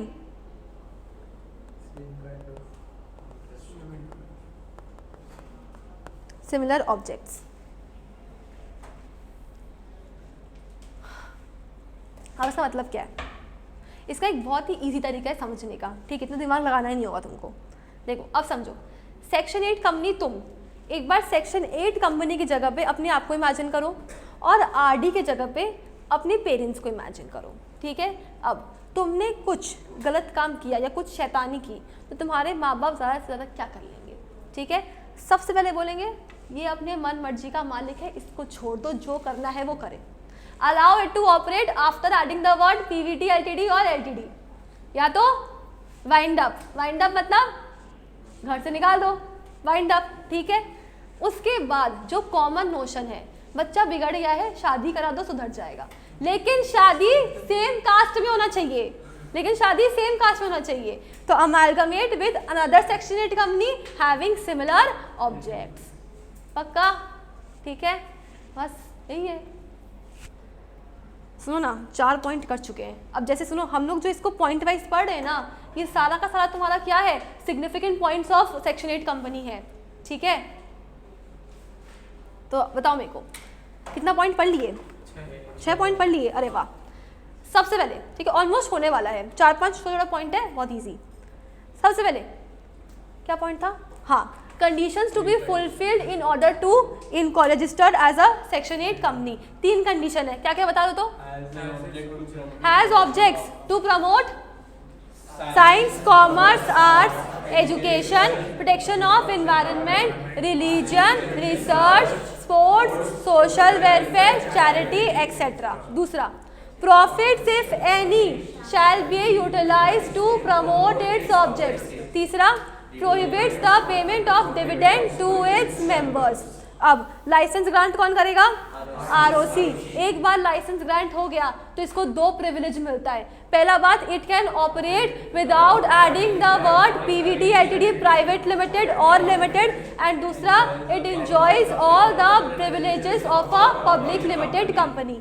अब लाइसेंस कैंसिल कौन करेगा? आरडी कैंसिल करेगा on any of the following grounds, any of the following grounds, ठीक है। सबसे पहले क्या ग्राउंड है? Violate the provisions of section 8 या फिर violates any of the conditions subject to which the licence was issued. उसके बाद में कंडक्ट्स इट्स बिजनेस फ्रॉडुलेंटली, फिर वायलेट्स इट्स ऑब्जेक्ट्स या प्रीजुडिशियल टू पब्लिक इंटरेस्ट। एक बार लाइसेंस कैंसिल कर दिया, आरडी तीनों में से कोई भी एक ऑर्डर पास कर सकता है। क्या? सबसे पहले, allow it to operate after adding the word PVT, LTD और LTD, basically short for private limited और लिमिटेड। दूसरा, वाइंडिंग अप। तीसरा, शादी। Amalgamate with another section 8 company पर सेम कास्ट, तो हैविंग सिमिलर ऑब्जेक्ट्स। मतलब अगर जिस सेक्शन 8 कंपनी का लाइसेंस कैंसिल किए उसका ऑब्जेक्ट था प्रमोशन ऑफ साइंस, तो जिसके साथ अमालगमेट करेंगे ना उसका भी ऑब्जेक्ट प्रमोशन ऑफ साइंस होना चाहिए। लेकिन क्या ऐसा चलेगा? जिसका कैंसिल हो रहा है उसका प्रमोशन ऑफ साइंस है, इसका promotion of science and protection of environment है, चलेगा क्या? हाँ चलेगा, क्या प्रॉब्लम है? चलेगा, क्या प्रॉब्लम है? सुनो ना, सुनो ना, शादी होता है, अब लड़की है, ठीक है। अब मानो लड़का जो है वो महेश्वरी है, अब लड़का, अब जो लड़की है वो महेश्वरी है पर उसकी माँ अग्रवाल है, तो लड़की क्या है? महेश्वरी ना, तो महेश्वरी महेश्वरी चलेगा क्या? हाँ चलेगा, समझा क्या? बस इतना ही है।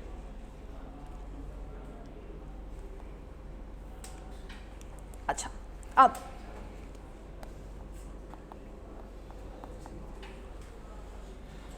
हाँ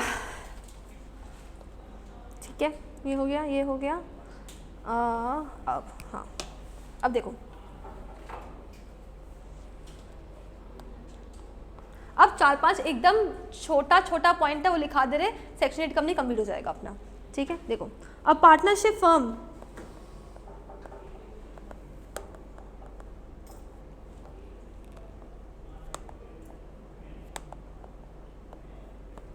may become a member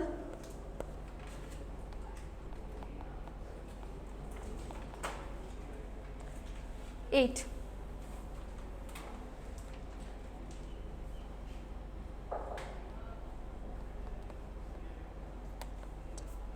It may send at least 14 clear days notice instead of 21 clear days to its members. Generally कभी भी मेंबर लोग का मीटिंग होता है तो नॉर्मल कंपनी को कम से कम भी 21 क्लियर डेज पहले भेजना पड़ता है, लेकिन सेक्शन 8 कंपनी के पास एक एडवांटेज है कि उसको 14 क्लियर डेज पहले भेजना पड़ेगा. ठीक है,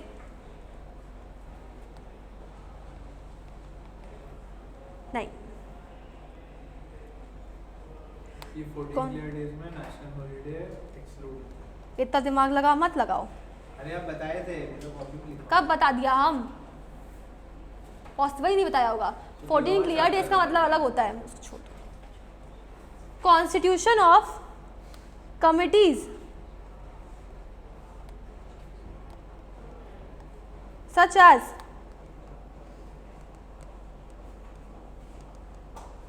audit committee, nomination and remuneration committee. Nomination and remuneration committee is not applicable. Normal companies जब कुछ कुछ क्राइटेरिया मीट कर जाते हैं ना तो उनको अब वेरियस कमिटीज बनाने पड़ते हैं. जैसे नाम क्या, सबसे पहले क्या है? Audit committee. दूसरा क्या है? Nomination and remuneration committee. Section 8 company को ऐसे कमिटीज़ बनाने का रिक्वायरमेंट नहीं है, कभी नहीं आता है. ठीक है, और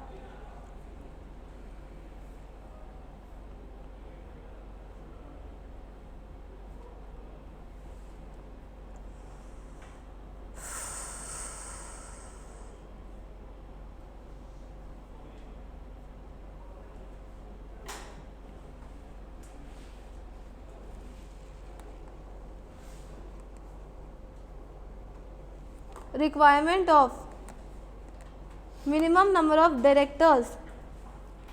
जैसे ओपीसी में, अच्छा पता ही नहीं होता तुम लोग को, चलो. Requirement of minimum number of directors does not apply, basically not applicable. जैसे ओपीसी में मिनिमम एक डायरेक्टर चाहिए, प्राइवेट में मिनिमम 2 चाहिए होता है, और पब्लिक में मिनिमम, वो मेंबर है गधा, डायरेक्टर में 3 चाहिए होता है. ठीक है, बताया नहीं है पर तुम्हें सिलेबस में भी नहीं है, पर बस बता रहे हैं कि ऐसा नहीं लगता है सेक्शन 8 कंपनी को. ठीक है, अच्छा ये हो गया. अच्छा, अब एक चीज़ तुम लोग को बस ध्यान रखना है कि इसका पेनल्टी, ये इम्पॉर्टेंट रहेगा.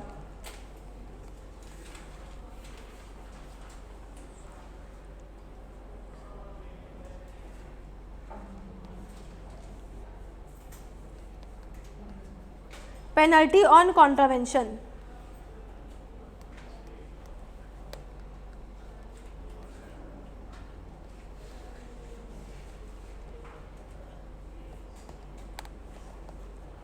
अगर एक कंपनी ने सेक्शन 8 का, एक चैरिटेबल कंपनी ने अगर सेक्शन 8 का वायलेशन करता है किसी भी प्रोविज़न का, तो उसके ऊपर पेनल्टी लगता है. अब कितना लगेगा देखो. ऑन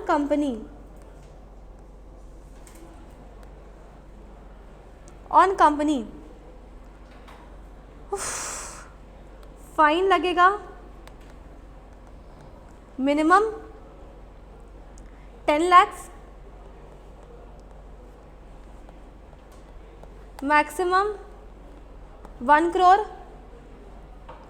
और कंपनी के जो ऑफिसर्स इन डिफॉल्ट है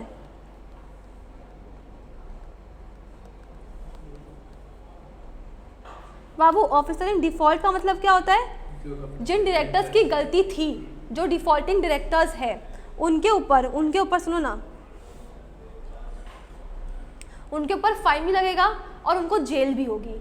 ठीक है, फाइन लगेगा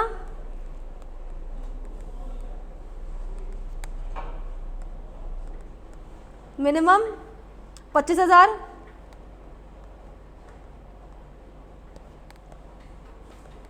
मैक्सिमम 25 लाख एंड अच्छा जेल नहीं है क्या? हाँ जेल नहीं है।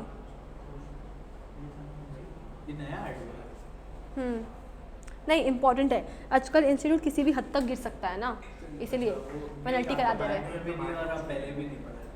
हाँ उस समय नहीं गिरता था इतने इंस्टीट्यूट, अभी गिरने लग गया है, क्या कर सकते हैं? पूछ लिया तो जेल नहीं है, जेल नहीं है, फाइन ही है। हाँ फाइन ही है ना।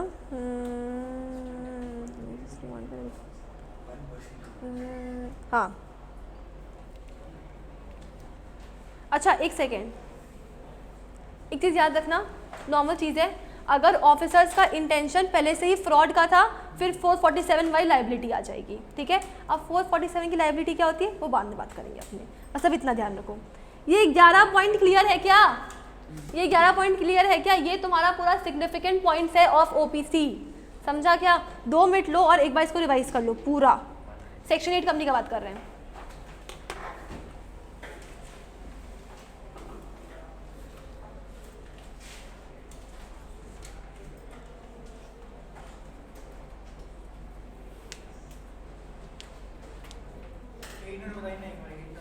हाँ बाबू 8 नंबर, नॉर्मल जो कंपनीज होता है ना, अगर मेंबर लोग का मीटिंग कॉल करना है तो कम से कम भी 21 डेज पहले इन्फॉर्म करना पड़ता है, ठीक है। इसको बेनिफिट है कि ये 14 डेज पहले भी इन्फॉर्म करेगा तो चलेगा, मीटिंग वैलिड है बस। हाँ 9 नंबर, नॉर्मल कंपनीज को जब एक क्राइटेरिया उन लोग मीट कर जाते हैं तो उन लोगों को कमिटीज़ बनानी पड़ती है, जैसे audit committee, nomination and nomination committee. ये कमिटीज़ का अपने नाम के अकॉर्डिंग एक एक स्पेसिफिक काम होता है। तो सेक्शन 8 कंपनी भले ही वो सब क्राइटेरिया मीट कर जाए, उसको कभी भी ये सब कमिटीज़ बनाने का रिक्वायरमेंट नहीं आएगा। डिपार्टमेंट नहीं है, जैसे बोर्ड ऑफ डायरेक्टर्स ही होते हैं ना, उसी में से 3-4 जन मिलकर कमेटी बना लेगा बस, अलग से लोग हायर नहीं करने पड़ते, डायरेक्टर्स ही बनते हैं इसमें, कमेटी के मेंबर्स डायरेक्टर्स ही होते हैं,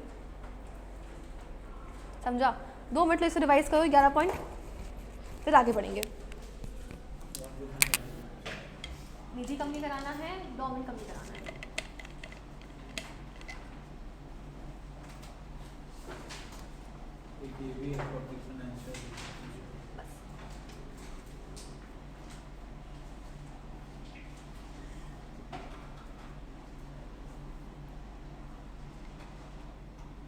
तीन और कंपनी है, निधि वो फिर खत्म हो जाएगा टाइप्स ऑफ वो थोड़ा सा बकवास। निधि कंपनी, हाँ निधि, हाँ वही जो निधि नाम होता है ना, वही निधि वाला कंपनी, कुछ नहीं है एकदम बेसिक है।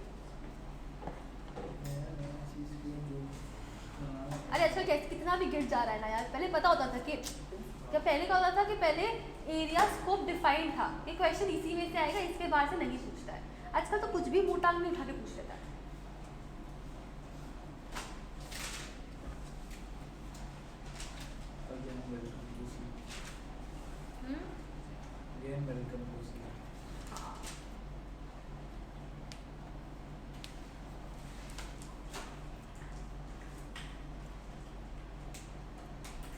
हो गया, डन है, रिवाइज हो गया।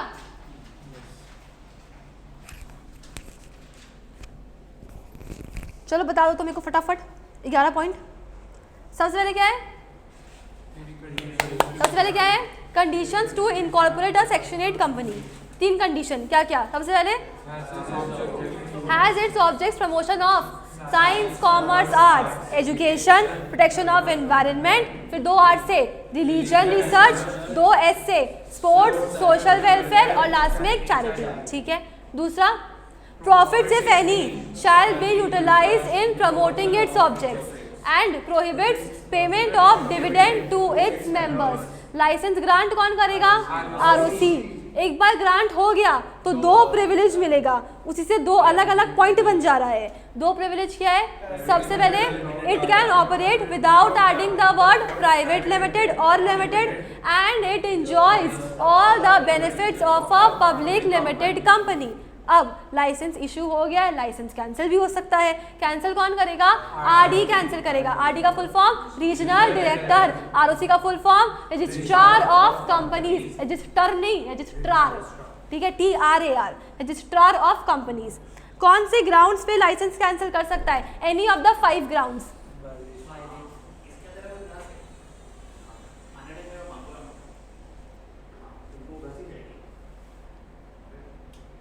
यहीं से चला जाता है, हम तो लेक टाउन से ही, पर हम आ जाएगा बांगुड़, कोई दिक्कत नहीं है, हम आ जाएगा। अच्छा हम लोग कहाँ थे? हाँ हम 20-25 मिनट और। हाँ क्या हुआ? चलो, पावर टू कैंसिल लाइसेंस। अब लाइसेंस कैंसिल कर सकते हैं on any of the following grounds. कितने ग्राउंड्स है? 5 ग्राउंड्स है। क्या क्या बता दो? violates the provision of section 8 या violates any of the special conditions subject to which license was issued। तीसरा, conducts business fraudulently या फिर क्या violates its objects या फिर prejudicial to public interest। एक बार लाइसेंस कैंसिल हो गया, आरडी कोई भी ऑर्डर पास कर सकता है। क्या क्या ऑर्डर पास करेगा? Allow it to operate after adding the word PVT, LTD और एलटीडी, मतलब खुला छोड़ दो, कुछ मत बोलो। दूसरा, माइनिंग आप घर से निकाल दो। तीसरा, शादी करा दो लेकिन सेम कास्ट में, तो amalgamate with another section 8 company having similar object. पक्का? फिर नेक्स्ट तुम्हारा 1 2 3 4 5 पॉइंट एकदम बेसिक कॉमन पॉइंट है। पहला क्या है? पार्टनरशिप फॉर्म भी सेक्शन 8 कंपनी का मेंबर बन सकता है, ठीक है। फिर normal company 21 clear days notice भेजती है, section 8 company 14 clear days notice भेजेगा। फिर 2 चीज़ का रिक्वायरमेंट अप्लाई नहीं करता है। पहला बात, कमिटीज़ नहीं बनाना, कमिटीज़ जैसे audit committee, nomination and remuneration committee नहीं बनाना है। फिर जो मिनिमम डायरेक्टर्स का रिक्वायरमेंट है वो भी अप्लाई नहीं करता है। एंड लास्ट में क्या है? Penalty on contravention. ये पेनल्टी तुमको याद रखना है। कंपनी के ऊपर क्या है? Minimum 10 lakh, maximum 1 crore. Officer in default के ऊपर 25,000 और मैक्सिमम 25 लाख। ये तो बहुत ही सिंपल है, ठीक है। और अगर जानबूझ के गलत काम किए थे ना तो उनके ऊपर 447 लगा देंगे। हाँ, कहाँ जाना है? हाँ, हम डाल देंगे। अच्छा ये हो गया। अब आओ,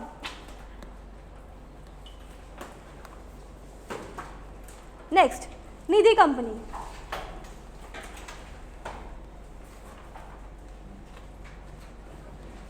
सेक्शन 406।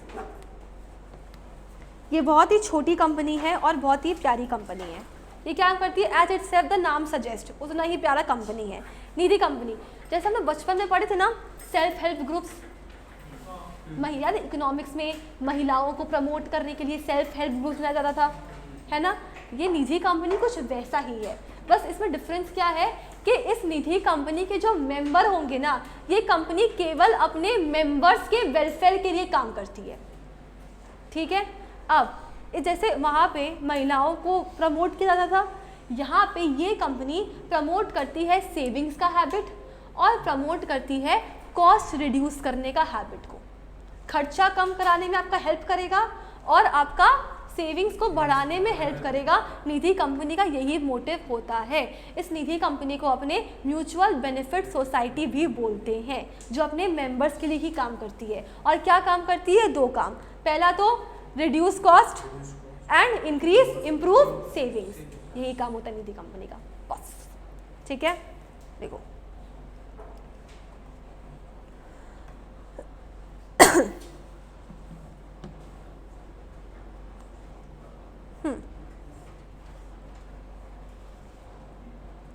निधि कंपनी और mutual benefit society is created for cultivating the habit of thrift. Thrift माने क्या होता है? Cost cutting.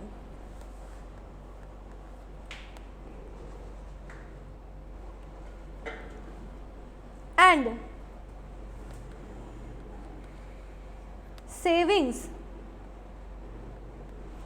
amongst its members, क्योंकि ये सिर्फ अपने मेंबर्स के बेनिफिट के लिए ही काम करती है. ठीक है, ये निधि कंपनी सेक्शन नंबर 406. ठीक है,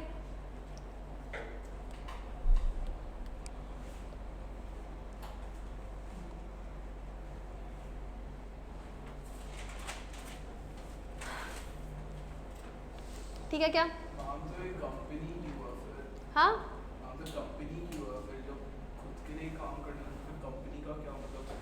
अब निधि के ना बहुत सारे रूल्स हैं. ठीक है, निधि कंपनी के बहुत सारे रूल्स हैं, वो अपने सिलेबस में ही नहीं है, तो क्या ही करेंगे. तो इसलिए ये लोग क्या करते हैं, जो इन लोग के मेंबर्स होते हैं ना, ये लोग जस्ट लाइक बैंक्स अपने मेंबर्स से डिपॉजिट्स लेते हैं. ठीक है, और डिपॉजिट्स ले करके जो नीडी मेंबर्स होते हैं उनको लोन देते हैं.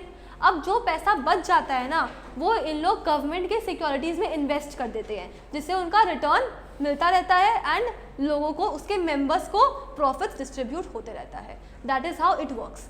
जैसे प्राइवेट कंपनी के नाम के आगे PVT LTD, public company limited, Nidhi company के नाम के आगे निधि लिमिटेड. तो समझ आएगा ना नाम से, निधि लिमिटेड. ठीक है, अब तुम ऐसा बकवास मत पूछना कि दीदी अगर कोई कंपनी है जो निधि खोलना चाहता है और जो कंपनी खोल रहा है उसका नाम भी निधि है, तो क्या निधि लिमिटेड होगा? नहीं, एमसीए अलाउ ही नहीं करेगा. ठीक है, एमसीए अलाउ ही नहीं करेगा. समझा क्या? पक्का आ रहा था ना ऐसा क्वेश्चन? ठीक है, एमसीए ऐसा स्टंट अलाउ ही नहीं करेगा. चलो फिर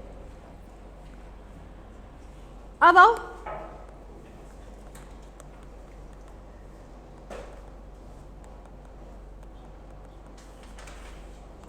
public financial institution section 2 clause number 72.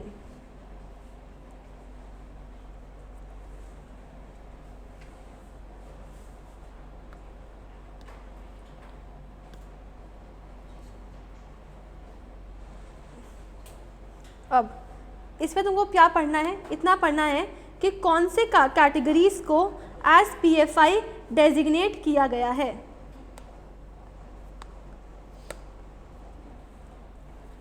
ठीक है, 5 कैटेगरीज है कंपनीज के जिनको हम एज पीएफआई कंसिडर करेंगे as per companies act.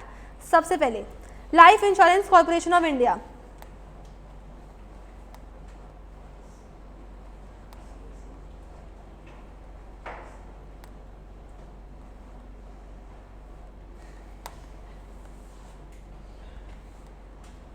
As per, अच्छा अंडर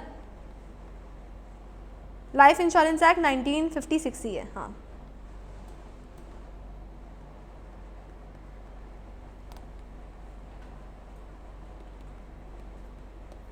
फिर IDFCL infrastructure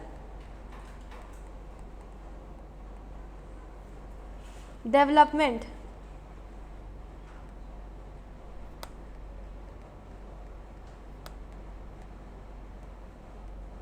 finance company limited.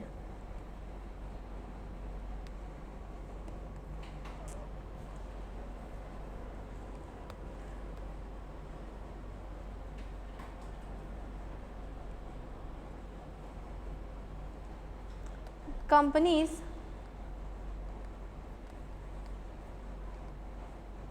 specified under unit trust of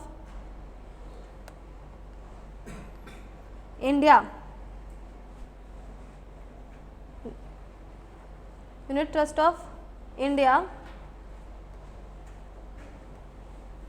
transfer of undertaking and repeal Act 2002,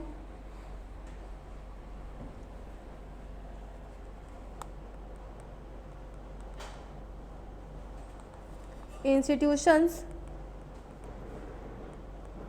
notified by CG under the Companies Act 1956 and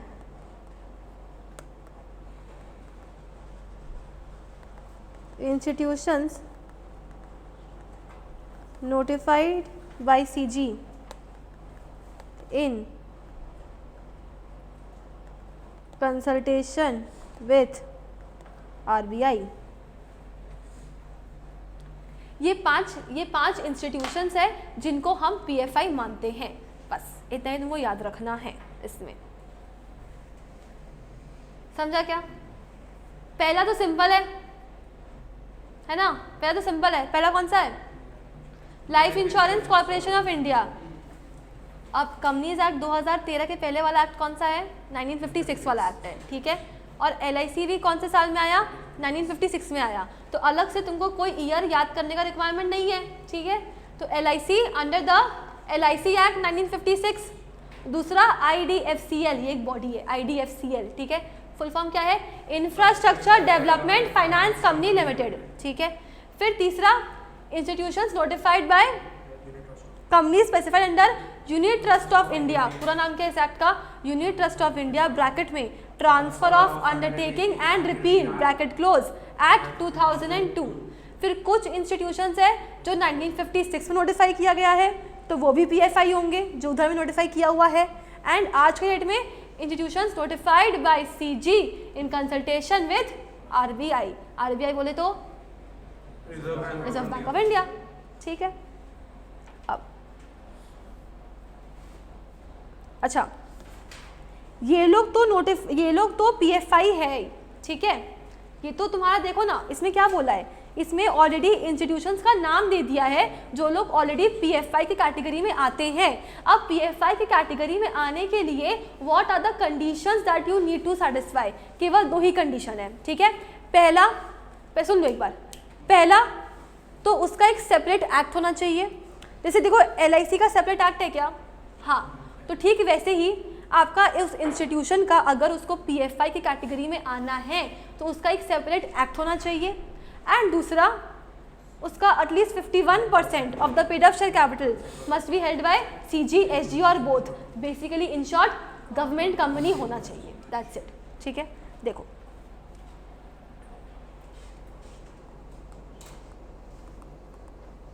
two conditions for an institution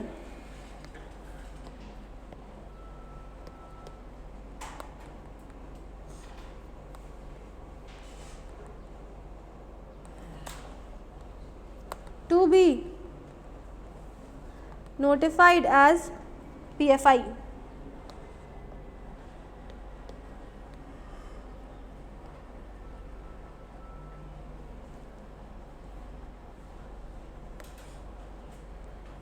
सबसे पहले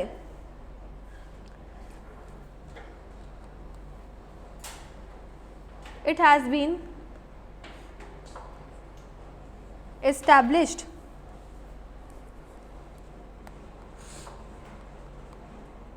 under any central or state act and at least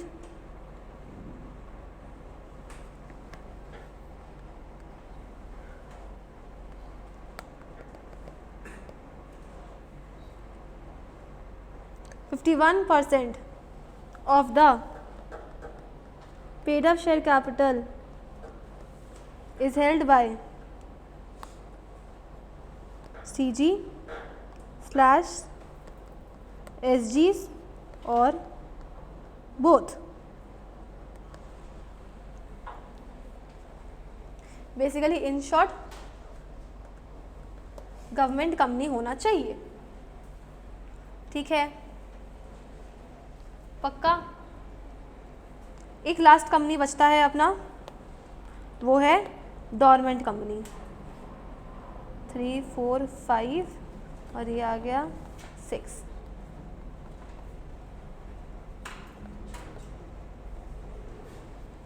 dormant company section 455, section 455, ठीक है। अच्छा, पहले एक बार सुन लो, बहुत ही simple है ये। क्या है देखो, मैंने एक कंपनी खोला, ठीक है। मान लो for example down the years, after 10 to 15 years मेरा मन है कि हम एक तो रेस्टोरेंट खोलें, ठीक है। अब उस समय लैंड का प्राइस बहुत हाइड होगा जो आज के डेट से है, ठीक है। अब हम चाहते हैं कि हम लैंड आज ही खरीद के रख देते हैं, जब खोलना होगा रेस्टोरेंट तब खोल लेंगे। तो हम एक कंपनी खोलेंगे और उस कंपनी के नाम पे लैंड खरीद के रख देंगे।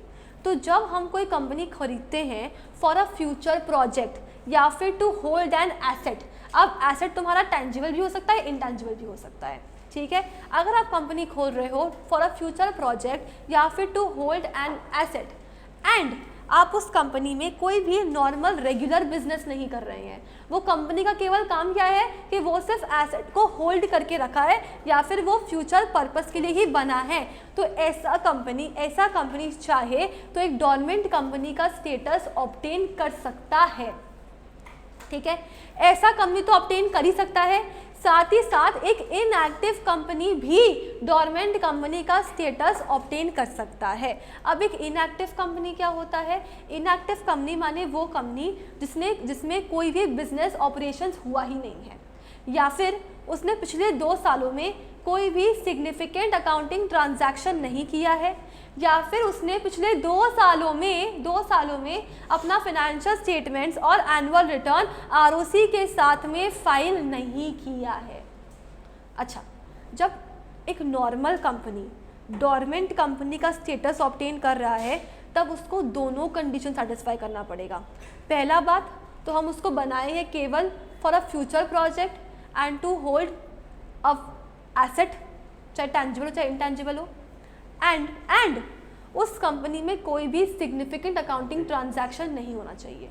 What is a significant accounting transaction, उसमें बाद में आते हैं, बट पहले ये समझो कि अगर एक नॉर्मल कंपनी को डायरेक्टली डॉर्मेंट कंपनी का स्टेटस चाहिए तो उसको दोनों कंडीशन सेटिस्फाई करना पड़ेगा।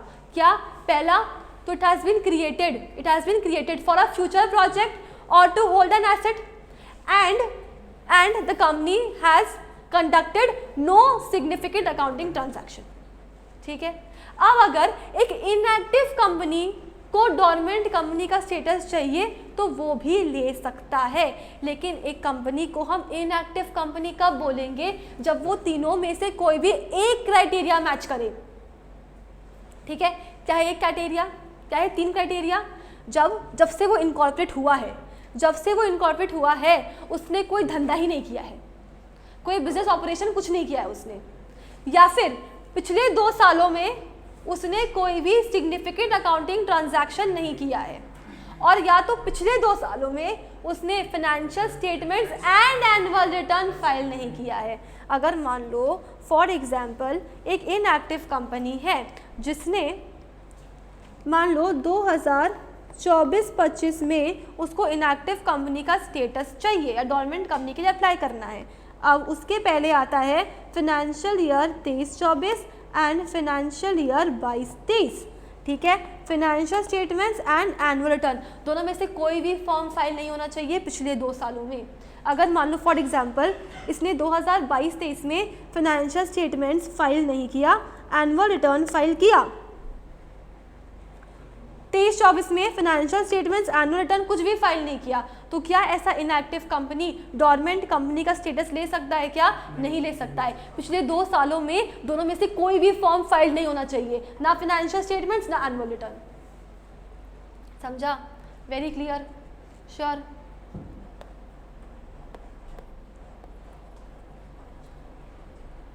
तो 2 companies can apply for the status of dormant company.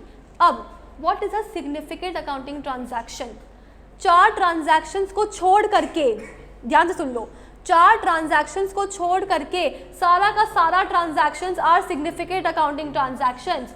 सबसे पहले payment of fees to ROC, it is not a significant accounting transaction. हम क्या बोले, 4 ट्रांजैक्शन को छोड़ करके, मतलब ये 4 ट्रांजैक्शन सिग्निफिकेंट अकाउंटिंग ट्रांजैक्शन नहीं है। ये 4 ट्रांजैक्शन को छोड़ करके सारा का सारा transaction are significant accounting transaction. अब ये ऐसे कौन से 4 ट्रांजैक्शन हैं जो सिग्निफिकेंट अकाउंटिंग ट्रांजैक्शन नहीं है? सबसे पहले payment of fees to ROC, ठीक है। उसके बाद पेमेंट ऑफ स्टैट्यूटरी फीस, जैसे हर कंपनी को क्या कंपनीज एक्ट के अकॉर्डिंग ऑडिट कराना ज़रूरी है? हाँ ज़रूरी है। क्या डोरमेंट कंपनी भी ऑडिट कराएगा? हाँ कराएगा, हाँ कराएगा। ऑडिटर चेक करेगा ना कि भाई ये अपने आप को डोरमेंट बोल रहा है, पर ये एक्चुअली में डोरमेंट है कि नहीं, अभी भी चेक तो करना पड़ेगा। तो पेमेंट ऑफ स्टैट्यूटरी फीस, अगर हम ऑडिट करा रहे हैं तो लॉ में कंपलसरी है, इसीलिए हम ऑडिट करा रहे हैं। That is why payment of statutory fees. 2 transaction क्या है? सबसे पहले payment of fees to ROC, दूसरा पेमेंट ऑफ स्टैट्यूटरी फीस, तीसरा allotment of shares, share allot करते हैं ना, अलॉटमेंट ऑफ शेयर्स, और चौथा maintenance of office and records. हर कंपनी का एक ऑफिस तो होगा ना, तो ऑफिस को मेंटेन भी करना पड़ता है, कागज पत्र मेंटेन भी करना पड़ता है, उसमें भी पैसा लगता है, maintenance of office and records. ये 4 ट्रांजैक्शन को छोड़ करके सारा का सारा transactions are significant accounting transactions. बताओ मेरे को 4 ट्रांजैक्शन सेट नहीं है, क्या क्या? Payment of fees to ROC, payment of statutory fees, allotment of shares and maintenance of office and records. पक्का? इसको लिखो फिर खत्म करते हैं।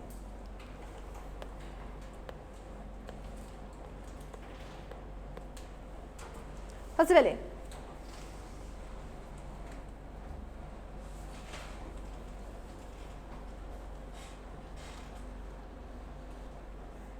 इसको कैसे लिखाएंगे?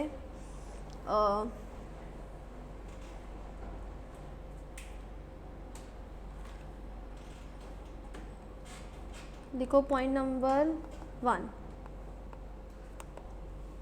Who can obtain the status of a dormant company.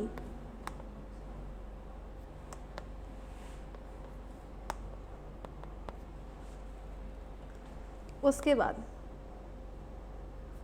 यहाँ से 2 आरो निकालोगे,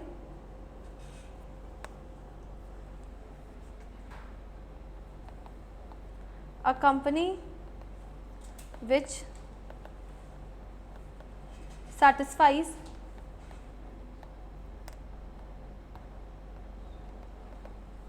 both the conditions or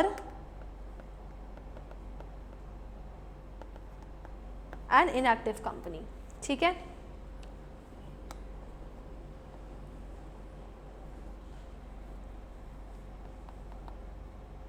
It has been created for a future project or to hold an asset or intellectual property. Intellectual property माने भाई patent, trademark, copyright, basically intangible asset. And दूसरा क्या है? दूसरा क्या है? दूसरा क्या था बाबू? It has not conducted any significant accounting transactions, ठीक है, लिखो तो।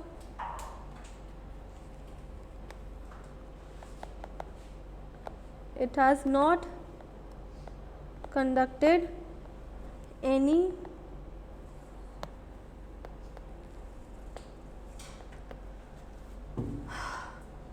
हम शॉर्ट में लिख रहे हैं सैट, ठीक है ना, सिग्निफिकेंट अकाउंटिंग ट्रांजैक्शन। फिर इनएक्टिव कंपनी, ठीक है, पक्का। फिर पॉइंट नंबर 2, ये लिख लिया क्या तुम लोग?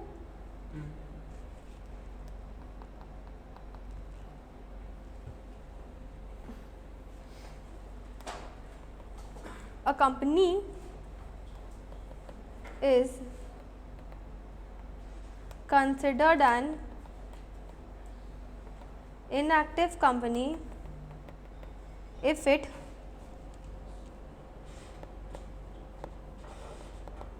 satisfies any of the following conditions.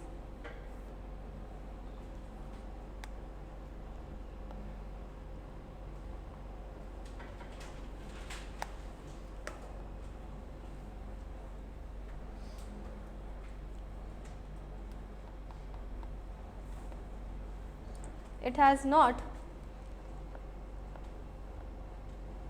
conducted any business or operations. दूसरा, it has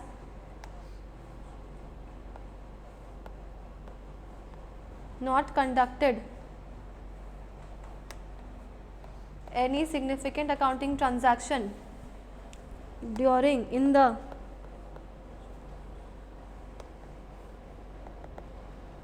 previous 2 financial years, and or it has not filed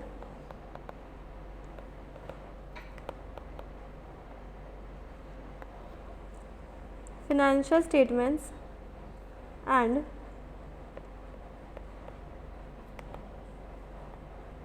annual return with ROC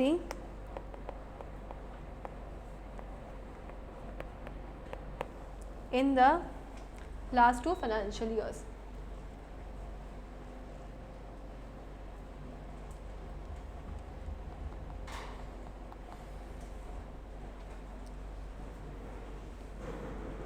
फिर पॉइंट नंबर 3 हो गया SAT.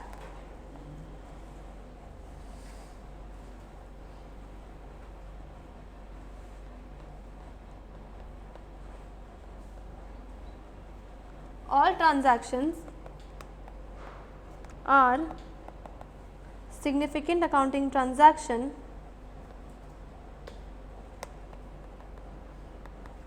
except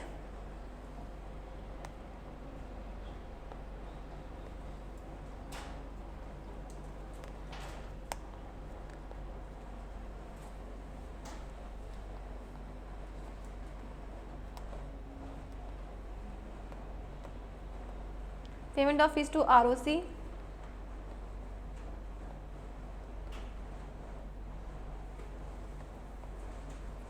payment of statutory fees,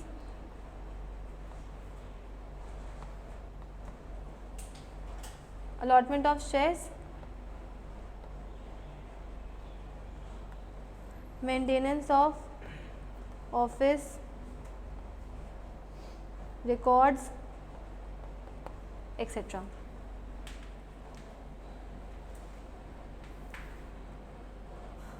Oh, sorry.